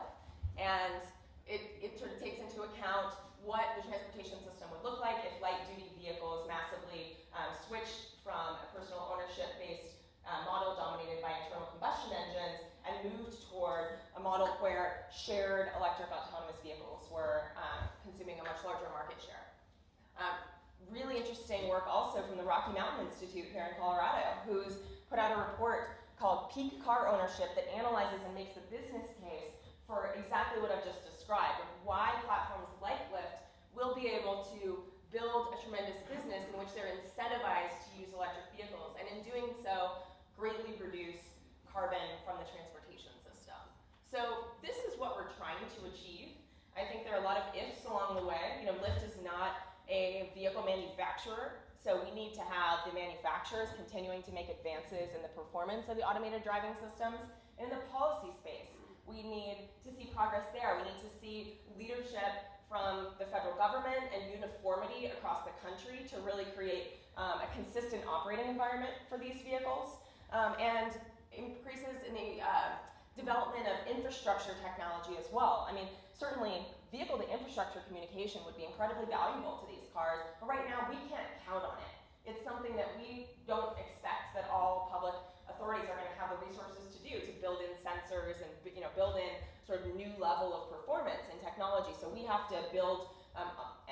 autonomous cars and services that we can perform in the existing environment. And I think that'll be the case for a long time. But there's a role to play for these public sector actors as well to try to create the best operating conditions possible that can make this successful. And if we do that, we really can enormously improve the affordability of this service, make it something that is feasible for a large number of commuters to use. And our founder came out, made this bold prediction. Sounds a little crazy, but so did ride sharing in 2012. Cities are the low-hanging fruit. I think there'll be very little reason in a few years with this technology for someone to own a car in a city. I would expect it'll take a little bit longer in the suburbs, but given the level of service that Lyft already can provide, getting people picked up in less than 10 minutes, even an hour away from a major city, that when we increase our scale with autonomous technology at this price point, that we will be able to make a very significant disruption in car ownership in those areas as well. Whoa, hello slide. The matrix is having a glitch, but basically, think of your transportation like a cell phone plan. Right, abstracting away the need for each individual to actually be controlling all of the maintenance requirements and the logistical requirements of vehicle ownership, and instead just benefiting from point-to-point transportation. This transition will happen over a relatively short period of time, but it won't happen overnight.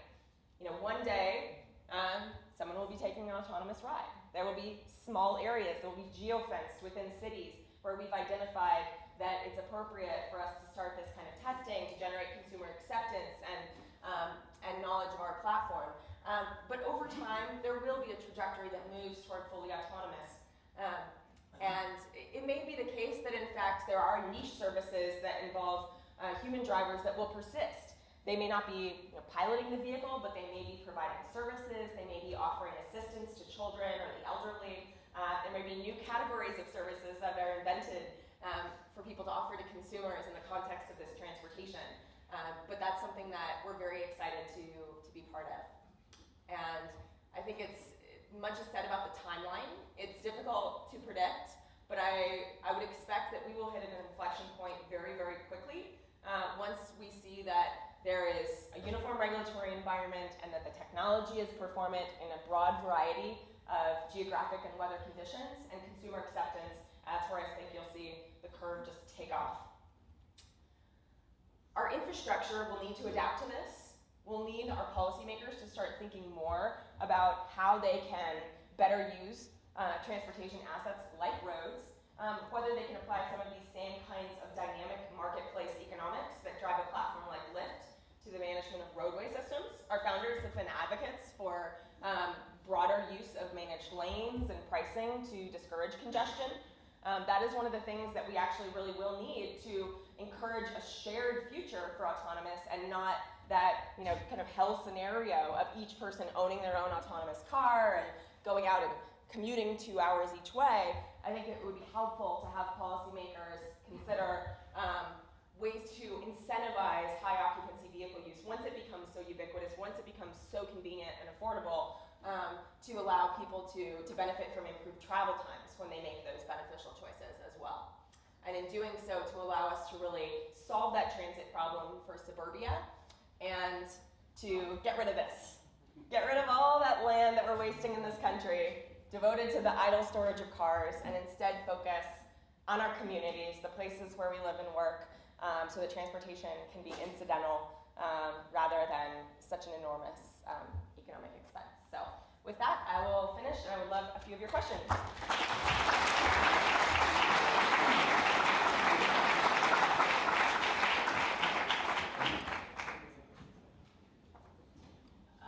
Emily, that was fantastic. I love that. And one of my questions was going to be about the fact that your company and similar ones are technology companies, and the good consequences of that is that we get transportation.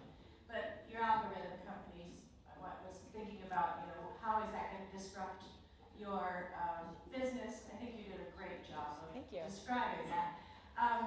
But it still is an interim technology, and we have the benefit in the last few years of even being able to see when something is interim. It's not going to be the end product. We may not even know what the end product is. Sure. I'm going to get to my question. As a city person that has limited resources to spend on the city, would you suggest that we spend that money on a technology that is interim, or should we leapfrog and think about spending our limited resources on something that's coming after that? Yeah, I think that it's a big question for cities right now, and I think first of all, what I would suggest is that there are a lot of people in the private sector that are willing to fund these advances in technology. So, there may be roles for the public sector to play in financing infrastructure improvements, but I don't think that cities should try to be VCs, and I'm a little skeptical of the idea that cities should try to run their own autonomous fleets. There may be a role for that. Maybe I do think that this technology will be incorporated into the future of the way public transit is provided, but I also see how many different powerful and well-resourced actors from different industries, whether it's Apple and Google or all of the auto manufacturers or companies like Lyft, we're all trying to compete with each other to build the very best offering for that, and I don't think that's the core competency of cities to try to outperform that technology development, certainly not in its early experimental stages. So I would suggest that the role is really more around policy for cities and to create performant infrastructure, perhaps to rethink planning and design and building codes and parking requirements and those kinds of policies. And then to be monitoring the performance of these technologies on delivering on the policy goals that cities have. Well, I would never expect the city to get into you're right, it's not our core business, but it is still going to be an expense to partner with the private companies. And so we need to make a decision which public-private partnerships. So for example, like the Centennial Partnership or things like that, where it's subsidizing rides. Yeah, and I think we're a little far away from that in terms of autonomous services, but with respect to ride sharing, I believe that there's a lot of opportunity for experimentation and piloting. That's what we've seen. There've been a lot of diverse kinds of pilots that different government entities, whether it's cities or transit agencies, have been doing. So these aren't mutually exclusive pathways. It's possible within a metropolitan area to test multiple services and then just really observe what works the best. I think you can see large vehicle services like bridge or other forms of microtransit being successful in higher density environments. They may be challenged to operate outside of that kind of urban segment of the area, and that you may see that smaller vehicle services like Lyft are the only ones that are able to deliver reliable levels of service out in the metropolitan region. So there's probably some complementarity to these different interventions, and they should be tested whenever they're useful. Thank you. Hi, Emily. Okay, so I'm excited that Lyft is getting more into the suburban market. I think that's awesome, and I am excited to see these transportation solutions in areas where a lot of families are living, but we haven't talked a lot about kids today. And unfortunately, if you have a kid that's usually 5 or under, they have a really big bulky car seat. And you can kind of get away with something like Lyft maybe when they're infants and in their little carriers, but once they need those big bulky car seats, car ownership, if you live in a suburban area, you kind of have to have at least one car. Is Lyft doing anything in this market to address providing transport for kids or families with kids? I'm excited to start when my 5-year-old can get out of that big bulky car seat. I'm excited that we can start thinking about having less cars, but until then, what are we doing?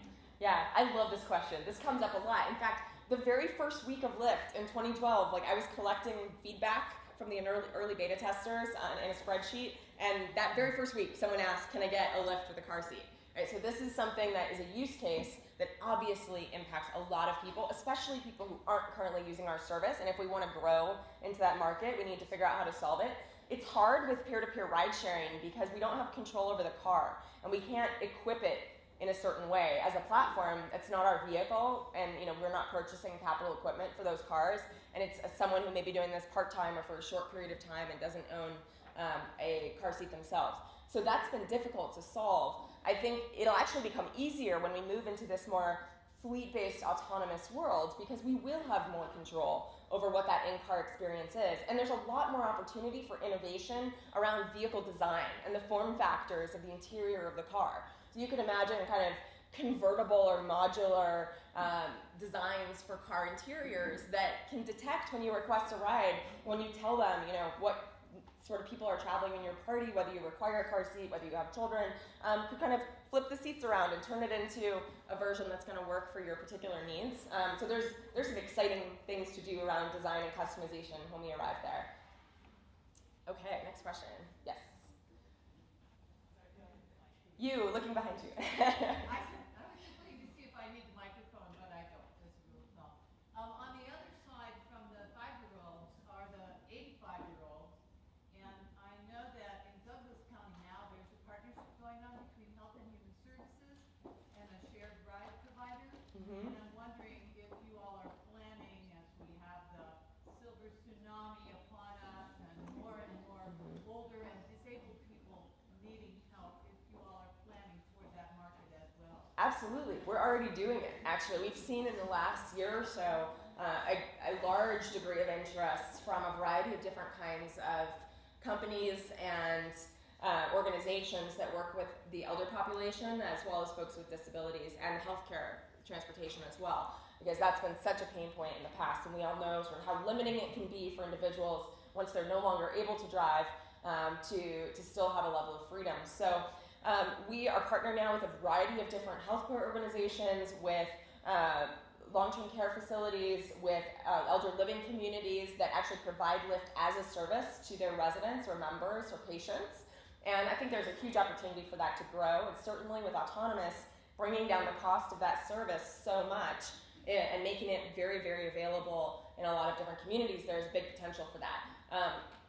We've even done some things to try to circumvent any technology literacy challenges associated with that. We've made it possible for organizations who are partnered with us to dispatch rides on behalf of their members, so that the person who wants the ride doesn't actually need to have a smartphone of their own. They just talk to the organization. I think even the jitterbug phones, does anyone know what those are? It's like a kind of a smartphone especially designed for older folks that has big buttons, and there's a big button you can press now, and it'll call someone up, like an operator, and you tell them you want a Lyft ride, and it'll send a vehicle to you. So there are workarounds to get past any smartphone adoption challenges with those populations as well. Yes? Hey, my question relates to long-distance trips and how we all see those happening in the future. Because, if we assume that people are going to give up their cars, this is Colorado, we own a car, our car sits in the driveway most of the time, but, every weekend we run into it with the dog and friends and, all the backpacking gear, and we drive to some obscure trailhead way out in the mountains, Yep. How is this going to get served in the future? Yeah, I think there's a lot of opportunity for us to stop sort of having people need to buy a car that's like the least common denominator of their transportation needs. And actually, I've experienced this as well, where I used to have an internal combustion engine vehicle because it could go anywhere and go on the long road trips I needed to go on.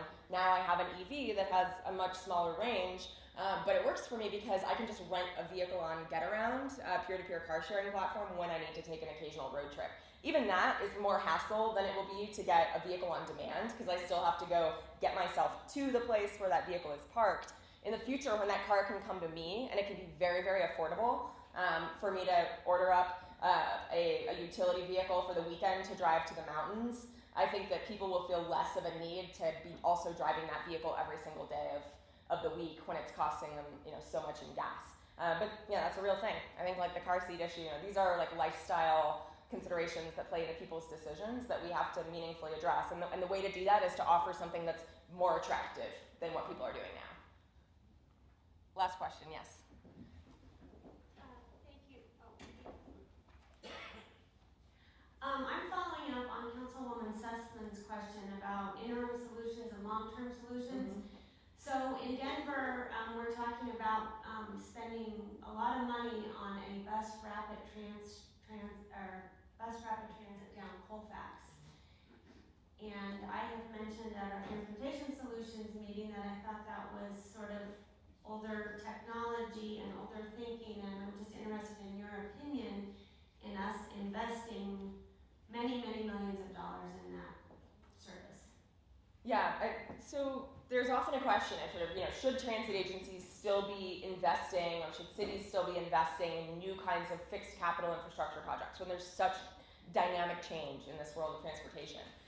Now, somewhat surprisingly, my answer is usually yes. We actually need much more investment in transit infrastructure what I would say is that, you know, when you're evaluating a service that you're going to be putting in that's expected to have a longer lifetime, you should be evaluating, is this a service that's operating on a high liquidity corridor that is actually going to have really excellent ridership, or is it going to have to be heavily subsidized, and, you know, would it be difficult for that service to compete with a low cost on-demand service? I think when you're on a right of way that's going to have its own signal prioritization or separated guideway that's going to allow it to move more quickly than a passenger car, that's a good sign that it has an advantage and that it'll help it to compete against other options in the future. If you can, you know, really deliver that better travel time, if you can do it at a slower cost per passenger because you have so many people that want to ride on that particular route, that's a good sign that it might be a good one to invest in. I think the things that people really need to be reevaluating are like suburban, highly subsidized bus services and shuttle services that are not operating at a performant level right now and that would not be economically or competitive or have competitive service levels with these new services coming up. That's my best crystal ball. Who knows? Thanks, everyone.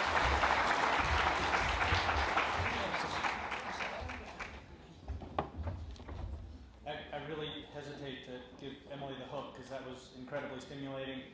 In fact, we've had three amazing, stimulating presentations by three amazing, stimulating people, real national thought leaders, really sort of shining a light on the stuff that's over the horizon, and I think that horizon will be arriving much sooner than we all think. So we're going to take a short break, about a 10-minute break, and then we'll come back and we'll get reaction and expansion on all these themes from a local panel of experts. So, 10-minute break, get up, stretch your legs. There's still plenty of food left. The bathrooms are right out that door and to the right. And we'll see you in a few minutes. We're going to go ahead and get started on our second half of the program today. We're going to have our local panel who's going to speak a little bit to the information that we learned from our experts and to talk a little bit about how these things could be applied to our community. And I think that we really have a lot of great opportunities that are emerging, and I think that our panelists will bring many of these issues forward. We're going to make this a question and answer format, so please think about what your questions might be, and we'll be getting toward that. I'd like to start first by making a few acknowledgments for the Transportation Solutions Foundation board members. If you could all stand up, I would like to acknowledge you. You're the leaders that are really making our program a success, so thank you very much. I think today we're really honored. I follow in the footsteps of an amazing woman. Allison Billings was the executive director of this program for many years, and she joins us today. Allison, we're glad to have you here. We're also pleased to have programs that are similar to ours, the Transportation Management Associations that we have here in the Denver area. Northeast Transportation Connections is here, the Downtown Denver Partnership is here, Denver South is here. These are programs that work with us, as well as the Transit Alliance and Bike Colorado. So we're really glad to have a collection of the different organizations that advocate for a multimodal environment. I'd also like to take this opportunity to acknowledge our elected officials that are here today. We have Councilmember New, who's here. We're glad to have you. Councilmember Cashman, Councilmember, you made it really easy for me. Councilmember Flynn, Councilmember Black, and we have Councilmember Sussman here. We also have Kate Williams from the RTD board representing District A, which is really central Denver. We also have Councilmember Bob Robb from Aurora here, so we welcome you, and I hope I got everyone. So, well, welcome again. Before we get into this, I'd like to highlight a few of the projects that we're looking at. We're trying to look at how we can employ these different technologies to make Denver a better place for people, a more mobile place, have a higher quality of life by looking at these different technologies that are out there. I am very, very pleased today, after many months of working with attorneys that we can announce that the University of Denver is partnering with Lyft to create a Lyft line service that will operate from University Station and serve the students, faculty, and staff at DU. The campus is 0.8 miles long, so from getting from the station to the southern end of campus is a little bit beyond your average walking distance.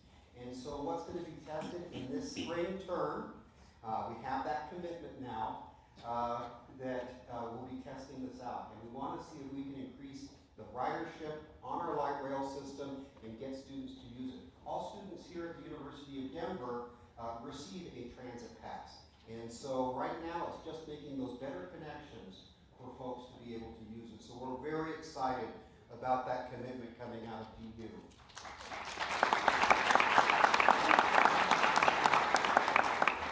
And Chad King, if you're here, I saw you earlier. He's really back at the back of the room. He's really leading this effort forward. And Chad is a real innovator and really is helping us test out these different concepts. I'd also like to highlight one of our other projects that I think is in the very, very early stages. We, Transportation Solutions and the University of Denver, have been meeting with Local Motors. They're a company that currently produces sports cars, racing cars. And they've invested in a new technology, a new type of vehicle called an Ollie. And some of you may have seen this as an 8-passenger driverless shuttle bus. And it's already being tested in various different venues. And we've been in discussion about having the University of Denver as a pilot in their second phase, which would be not this year, but next year, in testing out 3 Ollie vehicles going up and down High Street, and to see whether or not, in this context, we can make a driverless vehicle work. And if we are successful, we have a tentative commitment of potentially introducing these driverless shuttle buses to the Cherry Creek area and integrating it with a service that we're going to be starting, as we mentioned earlier, the Cherry Creek Dart. So we're excited that Denver is at the forefront of these technologies, and we're looking at great opportunities to implement. Today we have 4 excellent local leaders, experts, who are here with us today, and we're going to be handling some questions. I'd like for each of our panelists to take just a couple minutes at the front end to tell us a little bit more about themselves and also kind of where they come from in relation to the topic of our conference today. So to my right, our first panelist is Councilmember Sussman. Councilmember Sussman has been a long-term board member of Transportation Solutions. She has really been a champion for these new concepts, these new technologies. And I think that Councilman Sussman has a district that really doesn't necessarily benefit from all the investment that we have in transit. We need to look at those last mile connectors and others. So with that, Mary Beth. Thank you very much, Stuart. I was so excited to be thought of as an expert. I know about 13 really big words and can use them in a lot of sentences, so just want to warn you ahead of time, being up here with real experts. My background, I'll tell you why I asked that question today about where do we invest? How do you make decisions of what you do next? My earlier career was in higher ed and in distance education. And in 1995, we built a $10 million state-of-the-art television production business to create videos that we were going to send in the mail for our distance education. And the next year, they invented the web. And in 1 year, we had to completely reorient what we were doing. The studio became obsolete. You know, it wasn't even digital, and therefore it was even farther behind. And I think that kind of mistake in one's life is something that has kept with me all these years, to think about leapfrogging, going to the next one. Where is it going with our technology? Thanks. Great. Our next panelist is Dave Genova. And I just want to share with you my opinion that we have truly one of the premier transit districts in the country. We are often ranked first or in the top 3 around the nation. And sometimes it doesn't feel that way if our bus is running late. And I think that Dave's the guy who has to be there to deal with each of the issues that do come up. We've made such a tremendous investment in a light rail system. These are the backbones of a transportation system for our region. Everything we've talked about today connects to the fact that we have made these incredible major investments. And now our next tasks are to figure out how to connect these stations to neighborhoods, to connect to the right buses. And I think that Dave Genova really is at the forefront of looking at innovation in our community, and we're very, very excited to have Dave on our panel here today. Thank you for that gracious introduction. Appreciate it very much, and so does the RTD agency. So I'm the general manager and CEO of RTD, and I've been in this seat almost 2 years now. Been with the transit agency for 23 years, and so I'm constantly thinking about all things transit, all things transportation. Of course, we operate light rail, commuter rail, bus, paratransit services, and what's interesting in all the presentations we saw today is that some common denominators about everything works great in a dense urban environment. The challenge is when we get spread out in the suburban areas and things. And another thing I'll just quickly mention is that the on-demand kind of thing, we call it mobility on demand now, but it's just, we've been working on this for decades actually. And back in 1969, the precursor of the Federal Transit Administration called it demand vehicle response, or like dial-a-ride. And so it's just interesting to see how the concept keeps evolving, and hopefully we'll have more of a revolution as technology is rapidly increasing. But I really see this as a great opportunity for a variety of these different kinds of services and technology and public sector to come together with private sector to really integrate all these services so that we can best serve everybody. And that's the biggest challenge we have as a transit agency, is that we have to serve all populations throughout a 2,400 square mile service area. So it's very challenging, and I think the biggest things or challenges we see is breaking down those barriers. I think people make decisions based on convenience, the cost, reliability, and predictability. So we're constantly talking about that at our agency, and is how do we break down those barriers and make those things come alive for people. And then the last thing I'll say, just a shameless plug for the R line is opening tomorrow. So at 10 a.m.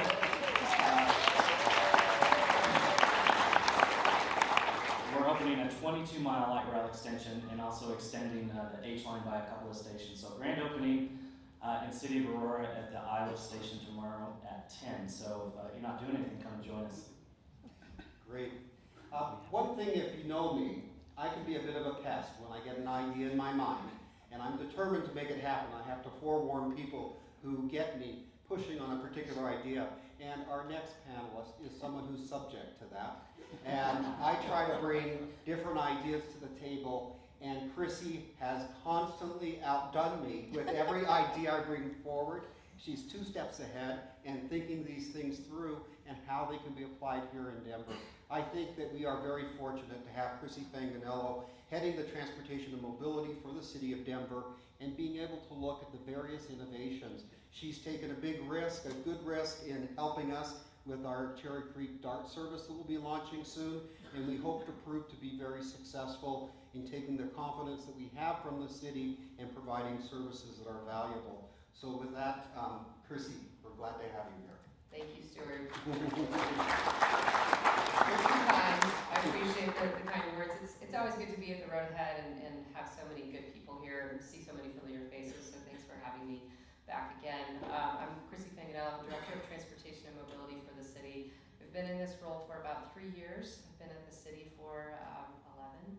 It's hard to believe. And I was in the private sector before that. And really where I'm coming from in terms of transportation is thinking about how do we move more people in the space that we have. It really is a space issue that we're trying to solve, and we've got a lot more people coming to Denver and the metropolitan area, and it's a challenge, and people are frustrated. They're feeling that right now.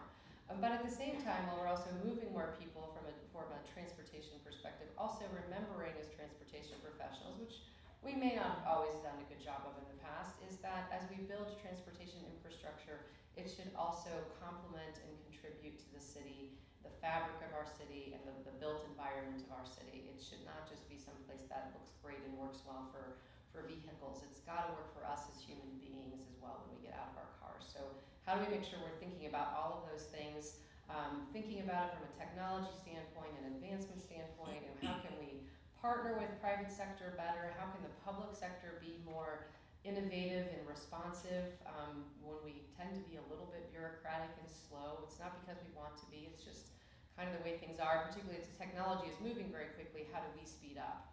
So finding those balances and partnerships. But I also think it's very important for us to not get distracted by what I call shiny objects. Others call them squirrels.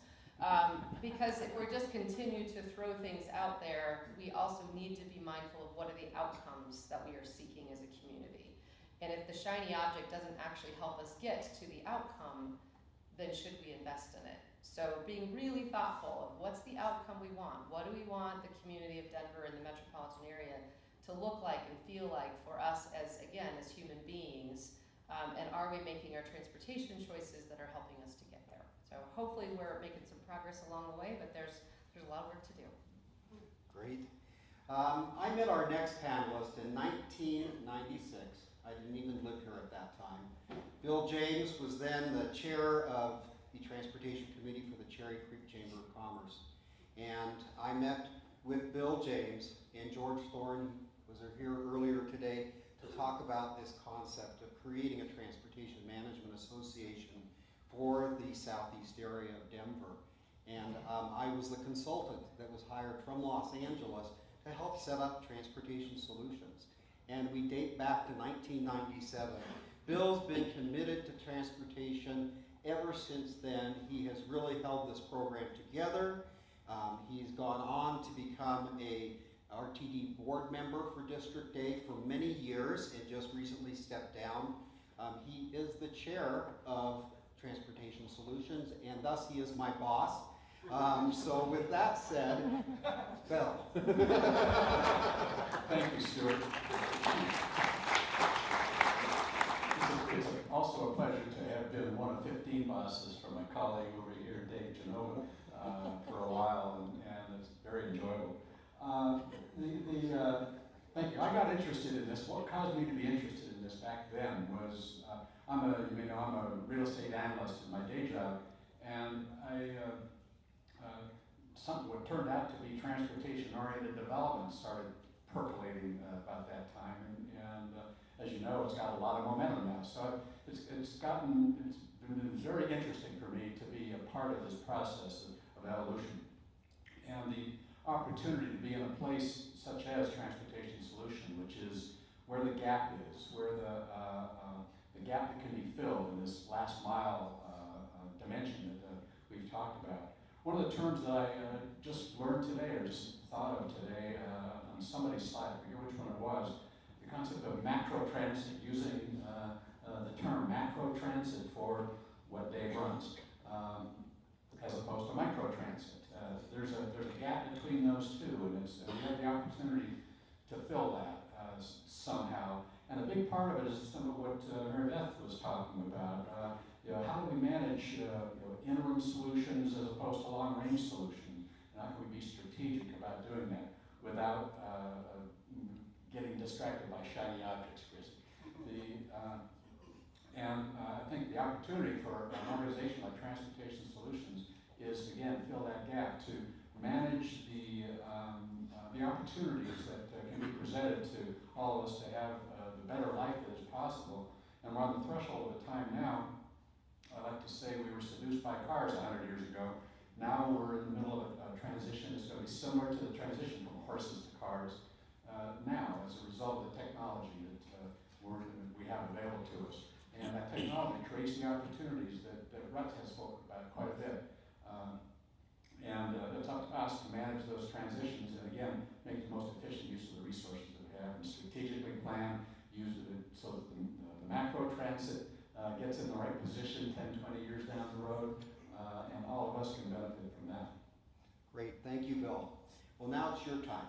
So we want to hear from you, and we really want you to Be provocative if you need to in your questions and asking, what do we need? Where do we need it? How are we going to do it? How are we going to pay for it? These are all very important components, and now we have an expert panel to answer your questions. So who would like to be the first in asking a question of our panelists? Dr. Getz from University of Denver. Thanks. Mary Beth, you mentioned about your experience in starting something and then finding out a year later that it was not feasible anymore because the technology is moving on. Right now, there's a lot of discussion in the metro area, in the city, and in the state about transportation infrastructure and about the possibility of putting something on the ballot to raise taxes, to increase our funding for transportation infrastructure. I'm wondering, in light of what we've heard today, what approach should we be taking with regards to expansion of transportation infrastructure? Are we in the danger of investing in infrastructure that is going to become obsolete in 10 years? Well, I'm probably going to be politically incorrect, but this worries me too. And I understand the fear of shiny objects, but the web was a very shiny object. And so I think that when we do have people like Ruth Bridges who've given lots of thoughts about this, and Chrissy, that we're pretty savvy about looking for that next technology. I'm of the mind that more roads we build, the more cars we get. And while the light rail is an amazing accomplishment, this is really politically incorrect, and I like Dave, but think of the money that we invested in the light rail if we could apply that to new ways of getting ourselves around and to thinking about it. Is that there have been some research about what that could have bought. Great project, gonna be good for quite a while. But we do need to think about what's coming down the pipe and put ourselves where the puck is going to be. And I'm not sure that emphasis on infrastructure, roads, paving is where we need to be. We also need a sense of urgency. That's the other thing I feel like. It's like we're already behind in Colorado and behind in Denver in our transit expenditures, and we need to get ahead really fast here. All right. Uh-oh. I'm not going to counterpoint, but I want to mention, just address a little bit on the transportation funding. So in those discussions that are going on, and it's important and it's critical, but a big part of that discussion is that it's not just all about highways and roads.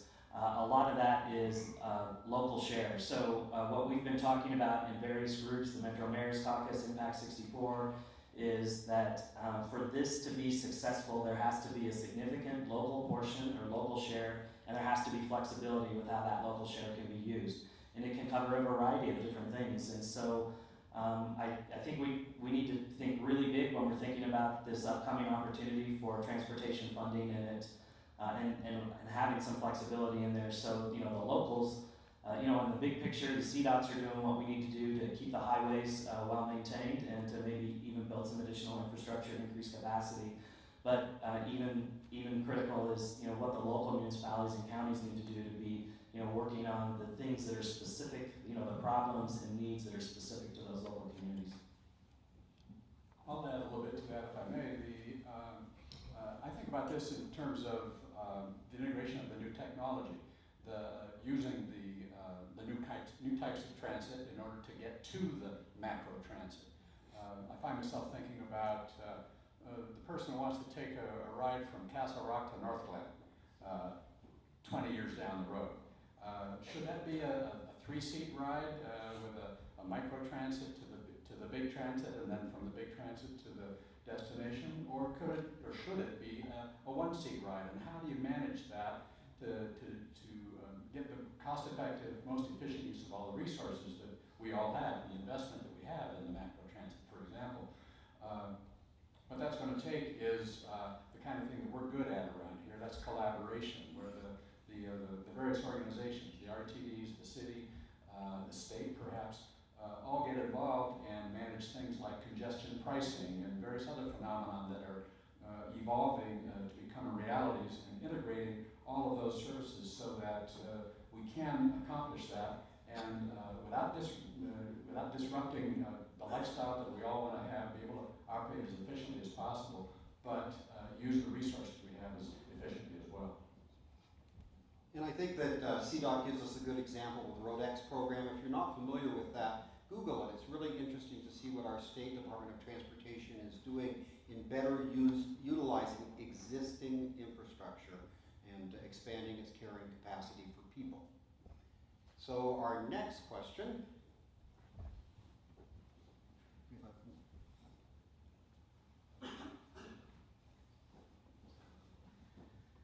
Hi, I'm Jenny Starkey with the Cherry Creek North Business Improvement District. And since I spent 98% of my time talking about it, I thought I'd pull off the Band-Aid parking. I think this question is more for Chrissy and Councilman Sussman. A lot of this seems to be a ripple effect, where development is occurring so quickly because there's so many needs for our city, density, etc.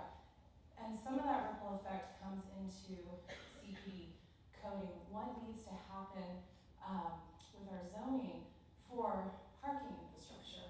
But it also seems to be a little bit backwards thinking. Because, I mean, what we're talking about today is really trying to get people into multi-modes. So something that we address every day, as Stuart knows, is the need for parking. Because in 5-10 years, this conversation, I personally feel, will be obsolete. But what is the city doing to have that collaboration and conversation with planning and development and transportation solutions, not as a company, but just as multiple solutions, moving forward? What kind of conversations are happening? Because in 10 years, a 5-story project going in on Cook and First Street in Cherry Creek with 4 levels of underground parking below the water table is going to be, I think, more of an issue than we realize. Do you want to go first, Chris? I'm happy to go first. Thank you for ripping off the Band-Aid, because I think that's a problem from a transportation perspective if people try to separate transportation from parking, and it is all part of the system that we're talking about. Parking is a huge issue. There was an article I was reading earlier this week actually, that said there was something like 1 billion parking spaces in this country. 1 billion. And at any one time, I forget what the number was, some percentage of them that was actually in use. It was not a good number. So it was like 75% of them are not being used all the time. So we dedicate a lot of space, whether it's parking space or road space, to the movement and storage of vehicles. And I think it's really something for us to be thinking about as a community. And how is it affecting our transportation system and the choices in terms of how we're going to move forward in building the system that we want. It will have to take a layered approach in terms of what the transportation system is. And if we're not willing to take on parking and the relationship to that, then it's a lost cause. I'll just say it, it's a lost cause. We have got to handle it. We were doing some looking recently about development that's happening in the River North area. And we counted up a fairly broad area, but within that area, which is urban, downtown, just north of downtown, has a train station at 38th and Blake. Over 11,000 parking spaces are being planned and or built right now. Because we look at it from a site-by-site basis, and we don't have parking maximums in the city of Denver. So a lot of parking is going on. I've actually asked my team if they would be willing to look at how much parking is being built in downtown. Because while there are no parking requirements, there are also no parking maximums in downtown. And there are buildings going up right now that have 13 stories of parking. How will you unload the 13 stories of parking onto a system that is already congested? So if you're one of those individuals in a year or two when that building is open who chooses to park in a 13-story parking garage, please do not call me and tell me you can't get out of the parking garage. I'll tell you right now, you won't be getting out of the parking garage. It'll plan on 45 minutes minimum, probably longer. So I think, again, what are the outcomes that we want as a community? And parking has got to be something that we're willing to talk about, because it affects our transportation system. It will affect how we're moving around. And if we're not willing to talk about it honestly, then that's a challenge. Pricing would be another one. I know Cherry Creek and the shopping center took the bold move of charging for parking this year. Thank you, hooray. Parking downtown is $1 an hour, $1. We are not valuing that asset. It is a huge asset that we're not valuing. It's not anywhere close to what the market rate should be. If you look at peer cities across the country and what they're charging for parking and looking at it from a market demand base, it might fluctuate. Maybe it's, $1 in the middle of the night, but downtown Denver on a busy Friday night is probably not $1 an hour. So these are things that we really have to be thoughtful about, and again, not separate them from the rest of our transportation system and the land use as we're building it. And we can't also look at it just parcel by parcel. We've got to look at it from that bigger, broader, comprehensive perspective. Couldn't agree with you more, and just often the case. CU Denver did a study of the parking that's available downtown, and it's a very interesting visual to see how much space, surface space. It wasn't three-dimensional, which would make it even more interesting about how much space. 2/3 of the land area in Los Angeles is devoted to cars. People live on 1/3 of them. I have asked the CU Denver folks if they can use the GIS to ask that question. They did the one for how much parking is available, but how much space is devoted to cars, and people people have to live on what's left.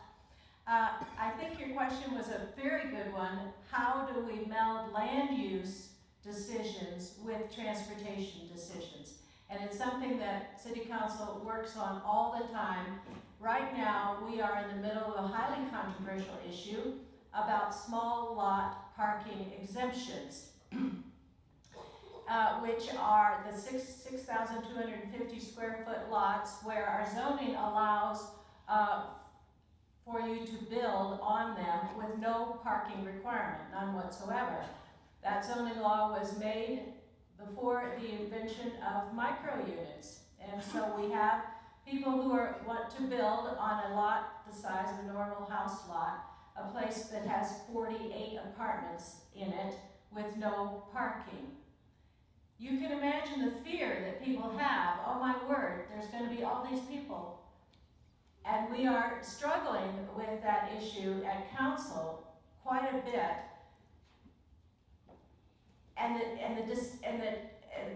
It's like you're sometimes paralyzed because you don't want to keep building spaces for cars. We know that the more spaces you build for cars, the more cars you get. But how do you help people feel not so worried about there being no parking spaces? We're a little bit behind in the city because many cities have gotten rid of their minimum parking requirements. We have not. We don't have a maximum, and I think that's a very important issue.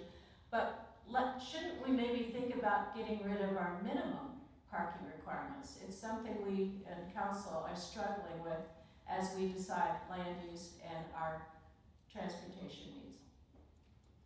If I could add an example real quickly, a developer who recently developed a boutique hotel put in 100 parking spaces at a very, very high cost. And it's been in operation now for probably about 8 months.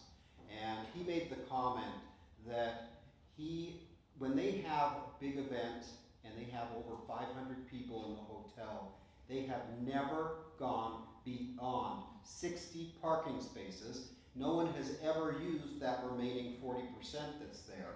And I thought, whoa, that's rather strange. What's going on here?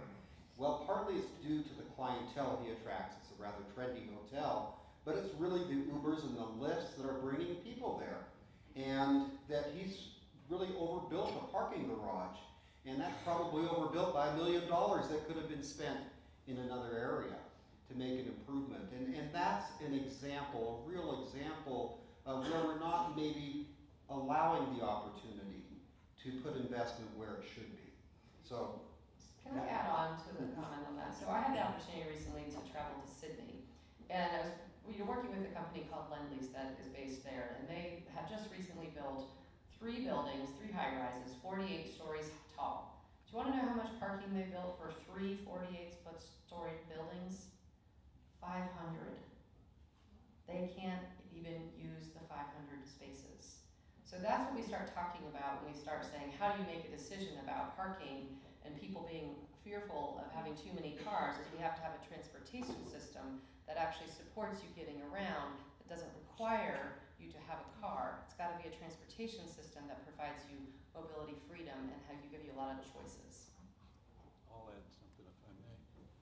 It takes me back to transportation solutions. The opportunity is not so much with parking or real estate or cars, it's with people.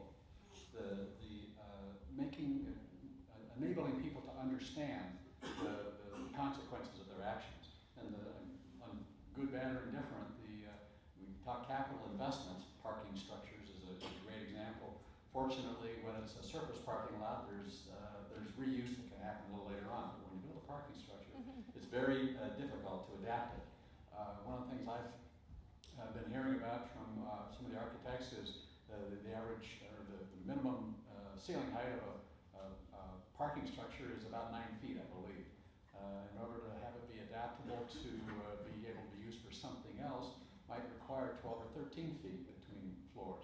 Well, the idea of building buildings so that they can be adaptable later on is just one of the ideas that's surfacing a little bit. Those kinds of things and adaptability, again, short-term, long-term, interim use, long-term use, strategic thinking, with perhaps a minimal amount of additional cost, but creating some flexibility for the future.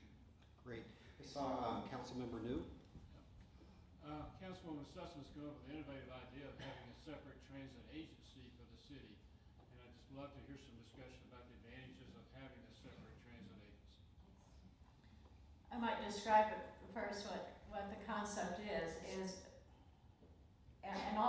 and bringing it to our council. I should say the council asked me to name it the Mobility Office, so that it could include not only transit but also pedestrian and bike access as well. And we think, the council thinks that it is time for Denver to have a separate transit office, not necessarily inside the Public Works Department. The Public Works is a huge organization with enormous responsibility to plow our streets, build our roads, pick up our trash. I mean, it's a huge organization. And we need a transit office that can spend its time thinking about what goes on top of the infrastructure that Public Works builds. That can spend its time on thinking about the future and what we're going to think about going forward. A department that can contract with private developers, and I think Emily spoke to this very, very well, that we don't, I mean private companies, that we don't invest our money. We find people with the venture capital to invest with us on transit, to enter into relationships with other municipalities around us that have the same kind of issues. We have a wonderful regional transportation district that's done a wonderful job of getting us between our cities. But in the middle of the city where my district is, it's not a thing that we need. We need to get around in the first 4 miles of our day. We don't even really need to get to light rail, because the light rail is going to other communities, and in my first 4 miles I need to think about what's going on in the middle here. And we need a department that can think about Denver's unique needs and perhaps partner with Westminster to have private arrangements with transit companies that Westminster could use for the interior of their city. I'll just add on a little bit in terms of, we have a really great staff within my team, Transportation Mobility, and others that are working in the policy and planning and sustainability and other parts of the department too, that work every single day on transit, bike, pedestrian, trying to move people around from a different perspective and helping to make the system better. And many of you are here today, so I'd just like to acknowledge the fact that We already do a lot of this work, and I thank all of you for what you're doing every single day, because it is not easy work. We get yelled at on a regular basis. It's a lot of fun. I've invited people from lots of conversations to come and get yelled at with us, but no one's volunteered to actually show up. So I just want to say thank you to everyone that's doing the work already. So let's thank everybody. In terms of, do you want to change the organizational structure? Maybe. I think that's probably a question that's above my pay grade. But I do think that what we need to be thinking about is, again, what are the outcomes we're trying to deliver, and what's the right organizational structure to actually implement that? As I've been saying to lots of folks, because there's a lot of questions about it right now, I'm attached to the outcome. I'm attached to delivering an excellent, world-class transportation and mobility service and services and facilities and infrastructure to the community, and we'll figure out how to implement those things. But we need to be thoughtful about what that organizational structure is and how we make that kind of a shift over time. Yeah, I agree. I like the approach of looking at what is exactly the problem we're trying to solve and what do we want the outcome to be. Because I think there's a lot of gaps that can be filled in, and a lot of the presenters this morning talked about a variety of different services that can be used in great complementary ways to public transit, and obviously there's ways that public transit can be embracing technology and doing some things differently, particularly with autonomous vehicles. So there was a question earlier, I think Councilwoman Black, you asked about, well, what about the Colfax corridor? Should we be looking at something besides bus rapid transit? And actually that Colfax corridor is probably the second highest utilized transit route in the entire region. Am I correct, Jeff? Highest, okay, highest.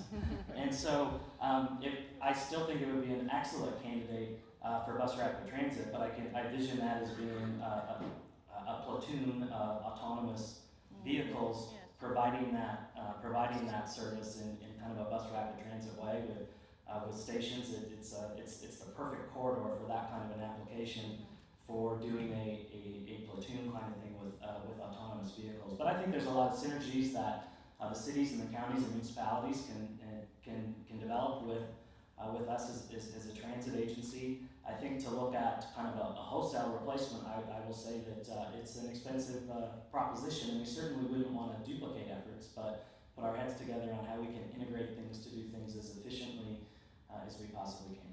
That's great. I want to go to the back of the room because we're missing some folks. Ellen, you're the furthest back. Oh, sorry about that. We'll get to you, Gene. Sorry about that. Hi, I'm Ellen Nielsen with the Cherry Creek Area Business Alliance, and my question is one raised earlier by one of the speakers, and the cost of subsidizing some of the lesser used bus routes, for example. And is there the flexibility with the way funding is set up at the federal, state, regional level to start to shift some of those subsidy funds to a more robust on-demand shared ride service? Yeah. So certainly within the RTD organization itself, we have flexibility on how we use those funds.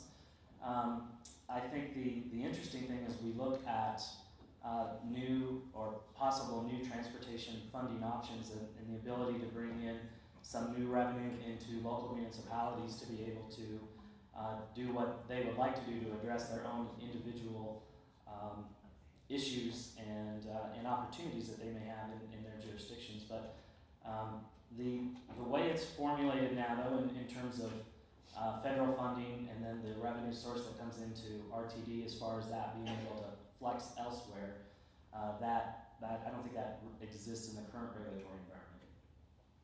I'll add something to that.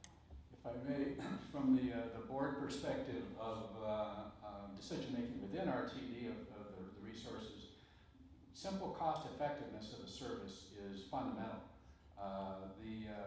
Jeff knows that we have a measure called subsidy per passenger that actually measures what Rutt was talking about, and different services in different parts of the metro area, whether they're suburban or urban, have to compete with each other. And by the way, the subsidy per passenger, for example, corridor that we've been talking about is very, very low because the ridership is so high. In contrast, in other places where there's less ridership, one of the classic concerns that people expressed to me was, I see that bus riding empty. Well, that happens a lot, more than we like, in spite of the efficient use that Dave and the staff, apply to all this. Some of that has to happen. So that allocation of resources is a real challenge. And when the decisions get made about whether to cut back service at one location or another, one part of town has to compete with another part of town, and the most efficient services are the ones that are going to win. And sometimes it's the squeaky wheel that gets it as well. I'd like to go to Jean next because she asked, and Rut's been wanting one, and I think, Kate, did your table have one? Okay. Joel. Okay, Joel. Let's start with Jean, with your question.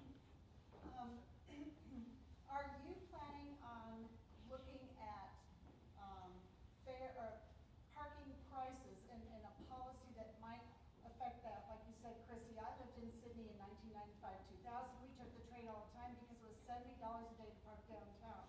So as you structure parking and perhaps parking spaces at various RTD points, the further away you get from the city, the cheaper it is to park. That might influence people a bit. I don't know if you're looking at that. That's one question. The other thing I will say is my 25-year-old daughter, when she was here, had a car because she had to get the dog, the ski equipment, the backpack up to our lifestyle, right into the mountains. And that I-70 is like a backflow preventer that keeps people buying cars and using cars because they can't get where they need to go. So that, I think that's one of the reasons we will continue to have more vehicles. And this is, as you're talking about Councilman Sussman, thinking about the future, that leap over, we need to solve that to reduce the amount of vehicle ownership. But I don't know if you're looking at structures. So I'll talk a little bit about the parking side of that to start with. The city of Denver doesn't own a lot of parking, so we only can be in charge of what we're in charge of. I think it's a community conversation that we need to have, and I think a lot of that will be coming up. We have because most of our parking is in downtown that we own and operate, we have a plan that will be starting here later this year called Denver Moves Downtown. Well, we'll be looking at not only how are people getting into and out of downtown by different modes and what have you, but also talking about that curb lane, what's adjacent to the curb. Is it a parking space? Is it a space for the bus to pull over and pick up passengers? Do we want wider sidewalks? Do we want bike facilities? Those are all things I think will come up in that conversation, and I expect that the pricing of parking will come up at that point too. But we also have to be thinking about what's happening from the private operator side of things, and certainly RTD owns a fair amount of parking. But what do we have control over is something that we need to be thoughtful about as we move forward. If I may, I'll add something to that. Parking is a commodity. It's a type of real estate. I analyze real estate for a living, and there's different types: retail, office, industrial. Parking is another one, but it's an interesting one because it's secondary to all of those. It serves all of those. Also, places where we live, residential real estate, and it has a set of artificial economics applied to it. At RTD, we have a huge inventory of parking. We're not permitted to charge for it, not so much by laws and things like that, but because it's treated as a fare increase if we do charge for it. And so how do you bundle things? It's kind of like your cable TV. Do you unbundle or do you bundle? The parking gets bundled or unbundled with various types of uses. So it's a difficult thing. And transparency of the conversation is probably the most important thing, and collaboration to accomplish, again, the efficient use of resources, making it so that the barriers that you're concerned about can be solved. I have one thought about getting ourselves up to the mountains. Gondolas. Sometimes I feel like, from the movie The Graduate, plastics. But 30 to 40 passenger gondolas that are expensive as hell, but cheaper than widening highways. But can you take your dog on it? Well, we'd have special gondolas. Yes, dog-friendly gondolas. I have an answer for everything. Brett, you had a question? I did. You know, we're seeing an increasing use of Lyft and Uber and other kind of ride-sharing services, and yet we really don't. Dropping off and picking up is a problem for congestion. Yes. It's also a safety issue for people. And when we look at how we invest transportation dollars and how we invest dollars in terms of our infrastructure, how much effort is going on in that area? Because if we really do see a boom in driverless cars, it's going to happen. The adoption rate may be faster than we think. Yeah. And we're going to need that. The other issue on that 48 micro units, affordable housing is a critical issue. Absolutely. For us, and there are balances to play. But if developments like that were required to have really good drop-off and pickup areas like that, it would encourage the use of Uber and Lyft, and would also prepare it for an increased use of driverless vehicle services. Good point. Great. So I've got to jump in there. Drop off and pickup is a really big deal. Thinking about our curb lane management. How are we managing the curb lane? And I'm just going to pick on everyone's favorite spot where everyone wants to be in front of, Denver Union Station. Everyone wants to be picked up and dropped off right in front of Denver Union Station. The car share companies want to be right there. Denver B-Cycle wants to be right there. The taxis want to be right there. There are, I don't know how many spaces there are, but there aren't that many spaces. And people are saying, oh, well, we should have drop-off and pickup at Denver Union Station that looks like and operates like the airport. I'm glad someone laughed. Thank you. It's ridiculous. Thank you, JJ. So again, not only just thinking about drop-off and pickup, but what is the place we're trying to make? And if we ruin the place because we've made everything work for drop-off and pickup, then what's the point? So it can't, I think the way we look at transportation mobility and looking at different types of solutions, it's a layered approach.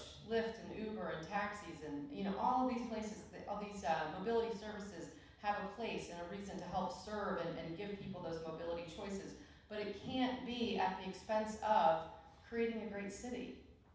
And that's where the rub is. So we've got to be willing as human beings to walk a block or two. It might be good for us. I go to the Oxford. I go to the Oxford and do my pickup line. Flying cars. Flying cars. Oh, God. Stop. Joel? Oh, yeah. Bob, think of me, Bob Wilson, City of Arvada, Goal Line Advisory Committee, and recently declared candidate for RTD District L in 2018. Got plenty of it. But think of me as Bob from the Boondocks. Starting with Christie, how can we out in the moderate density, variable density, City of Arvada, Westminster, Wheat Ridge, how can we work on mobility? What can we do? I've heard a lot of ideas here, and my little brain is overloaded. What would your summaries be of mobility in the burbs or the hinterlands? Well, and I think it's a really good point. One of the things, some of the conversation that we've been having over the last little bit with the Denver Right process that we've been going through is where is the population of Denver? And in 1950, we're just now getting to be about as dense in the city of Denver proper as we were in 1950. But that's not the perception that everyone has. The perception is that we've got this really crazy density and it's super busy, but it's not that. And where everyone went while they were carving out Denver in the 50s, 60s, 70s, was they all went to the suburbs. And a lot of those folks that live in the suburbs today is still a good population. They're all coming into Denver for work. So this is where it gets tricky. How do I, as the Transportation Mobility Director of Denver, think about what's going on in Denver, but also understanding that we swell by 23% every single day. So how do we work together as a region is really important. And I don't know that there are easy solutions out there. I mean, I've been looking for fairy dust. If anyone knows where it is, please let me know. But that's what's challenging about transportation and land use is that you can't solve it easily. So, can you have better transit service in those types of communities? Maybe, but does that work from a financial perspective for Dave and his team? Was there a role for cities and counties to do more from a transit perspective? And the city of Denver is developing its own Denver Moves transit plan right now, because we're saying, well, maybe we do need more from transit, and maybe we need to do something about it and not just yell at RTD and say we want more. So I think those are things we have to be thoughtful about, and understanding how do we work with our communities to help them understand too what the choices and the trade-offs are. Transportation infrastructure of all kinds is really expensive. Whether you're building a bike facility or a sidewalk or improving a road, it's millions and millions of dollars, and I think just the price tag alone is something that our community doesn't understand. What does it cost to run a transit system? What does it cost to build a bike facility? And getting a little bit more realistic about what that costs, and thinking that our tax dollars actually cover that, because they don't. Well said. I'll add a little bit more. I think the fairy dust is density. I'm glad to see this YIMBY movement coming, and it's a long term. You build something, you don't get the effect for 20 years, and you're doing some of that, Bob, in Arvada, at the RTD station, of course. That's where it's happening, but some more of it is happening. We have time for one last question. Brooks? Oh, Joel, sorry. Joel first, then Brooks. Thank you very much. I have a couple policy questions for Chrissy. Chrissy, I really appreciate that you're always reminding us that mobility, transportation is a space issue. How do we allocate space? So a couple policy questions. Emily Kester from Lyft talked about the benefits of vehicles that are shared, that are electric, and that are autonomous. And of course, it's not only going to benefit small vehicles like Lyft vehicles, it's also going to benefit transit vehicles. The numbers that were presented early in the morning about subsidy per passenger were today's numbers, and all those can be expected to go down with the same three drivers that we just identified. If we acknowledge that transit vehicles can hold a lot more people and therefore should be given more priority on our roads and on our major corridors, as we're allocating space, should be given priority and space, is that a policy direction that Denver is open to? Is East Colfax discussion of BRT the first of what could be many policy discussions about allocating space? And the second is on the other side. I'm really worried about when Rutt says autonomous vehicles could take off very quickly. That's certainly true, but they could take off very quickly in terms of private ownership. And we could go from single occupant vehicles to half occupant vehicles. If I have a vehicle, bring me here, and then the vehicle goes home by itself where I have free parking, then the average occupancy was actually half, with devastating effect to space.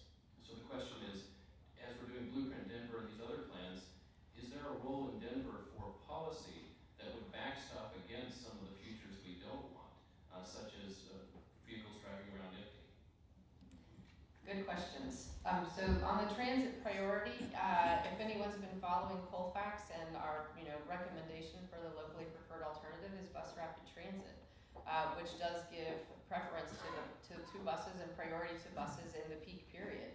So yes, the answer to your question is that something we're willing to entertain? Absolutely. We're actually working in partnership with RTD staff right now to look at the free metro ride, and if there are some prioritization we can give to the buses down there so that they are also not stuck in traffic. And as we're doing Denver Moves Downtown, as well as the transit plan, these are all things that we're thinking about and trying to be mindful of. We're working with Dave's team right now. Where are they getting stuck in the city? And what can we do from an operational perspective to help move more people by partnering more closely with RTD from an operational perspective? The flip side of the conversation that we hear from the community is you can't take capacity. So I just want to do some math. Today on Colfax, we moved about 20,000 people a day on transit. And the estimates that we're seeing from the model are telling us that we can move upwards of 40 to 50,000 people a day if we are able to implement bus rapid transit. So by my calculations, that's 20 to 30,000 people increase in capacity, but there's people in the community that are very worried that we've reduced capacity because we're taking a lane in that peak period to move more people on buses. So that's something that I think the community needs to continue to think about and weigh in on these Denver Right plans that we have going on right now. And if that's something that you think we should do more of, then I would say share your voice. It's important for us to hear. I think if we're going to move more people, it's probably the only way we're going to be able to make a dent very quickly.